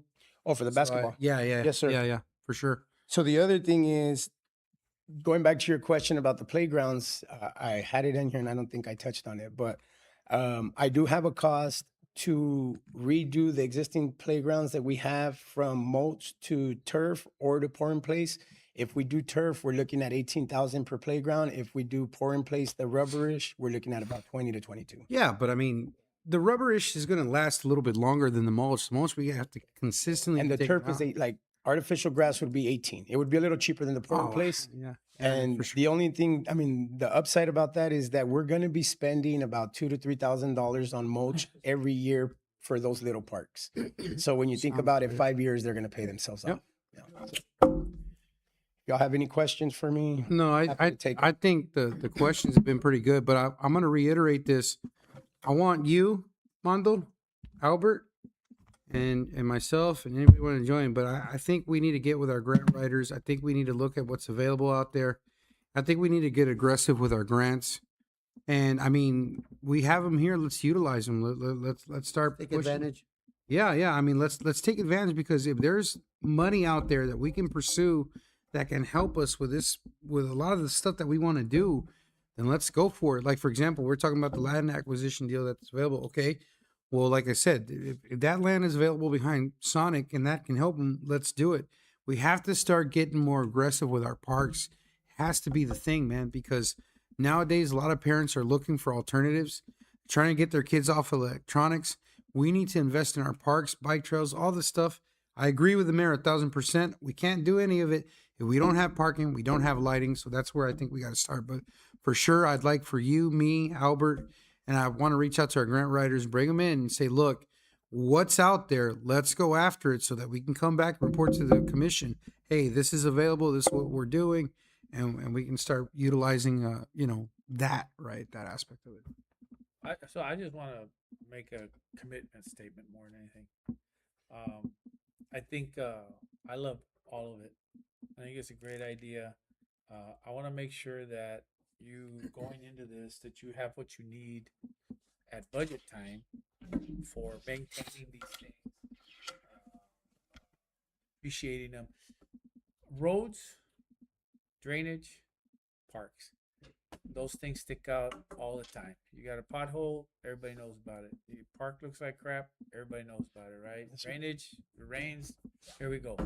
So those are really, really out there, and so I want to make sure that if we do this and we buy a bunch of stuff and that we start investing, that we know that next year we got, like, I would go to the park and you could tell the stuff we bought was heavy duty, the exercise equipment, but they were all broken, and it's like, okay, well, they look like they've been broken for years. Yeah. So I would rather know that we have what it takes to go out there and as soon as it breaks, fix it. Maintain it. That's not your problem. This was before you got here. Oh, we're working on it, sir. The vendor that put I those just want in, to they're make working. sure that I want to commit to you that if you do, if that's what it is, then I don't want to do anything. One of the things, and that's why I brought up the part about and I remember this again, the walking trail, that's how old I am, was part of that parks thing. And I thought it was a great idea. And what I recommended was I used to go to my brother-in-law's, sister-in-law's in Round Rock. And over there, all the trails were made out of cement. They would do Concrete trail. concrete trails. Mm-hmm. And they look like sidewalks to me with the little crevices and the whole deal, right? And they told me that was crazy because it was too expensive. But this thing started cracking as soon as they put it in. There was grass growing through it, and then the other thing is we didn't curb it or whatever you would Right, need to do. yeah, And curb. people slip as soon as it rains. People are slipping. You'll see the rayones on the mud out there, me being one of them, because you're walking through there and you're not paying attention, and the last thing you think you're going to do in a walking trail is step on a 4-inch pile of mud, right? Right.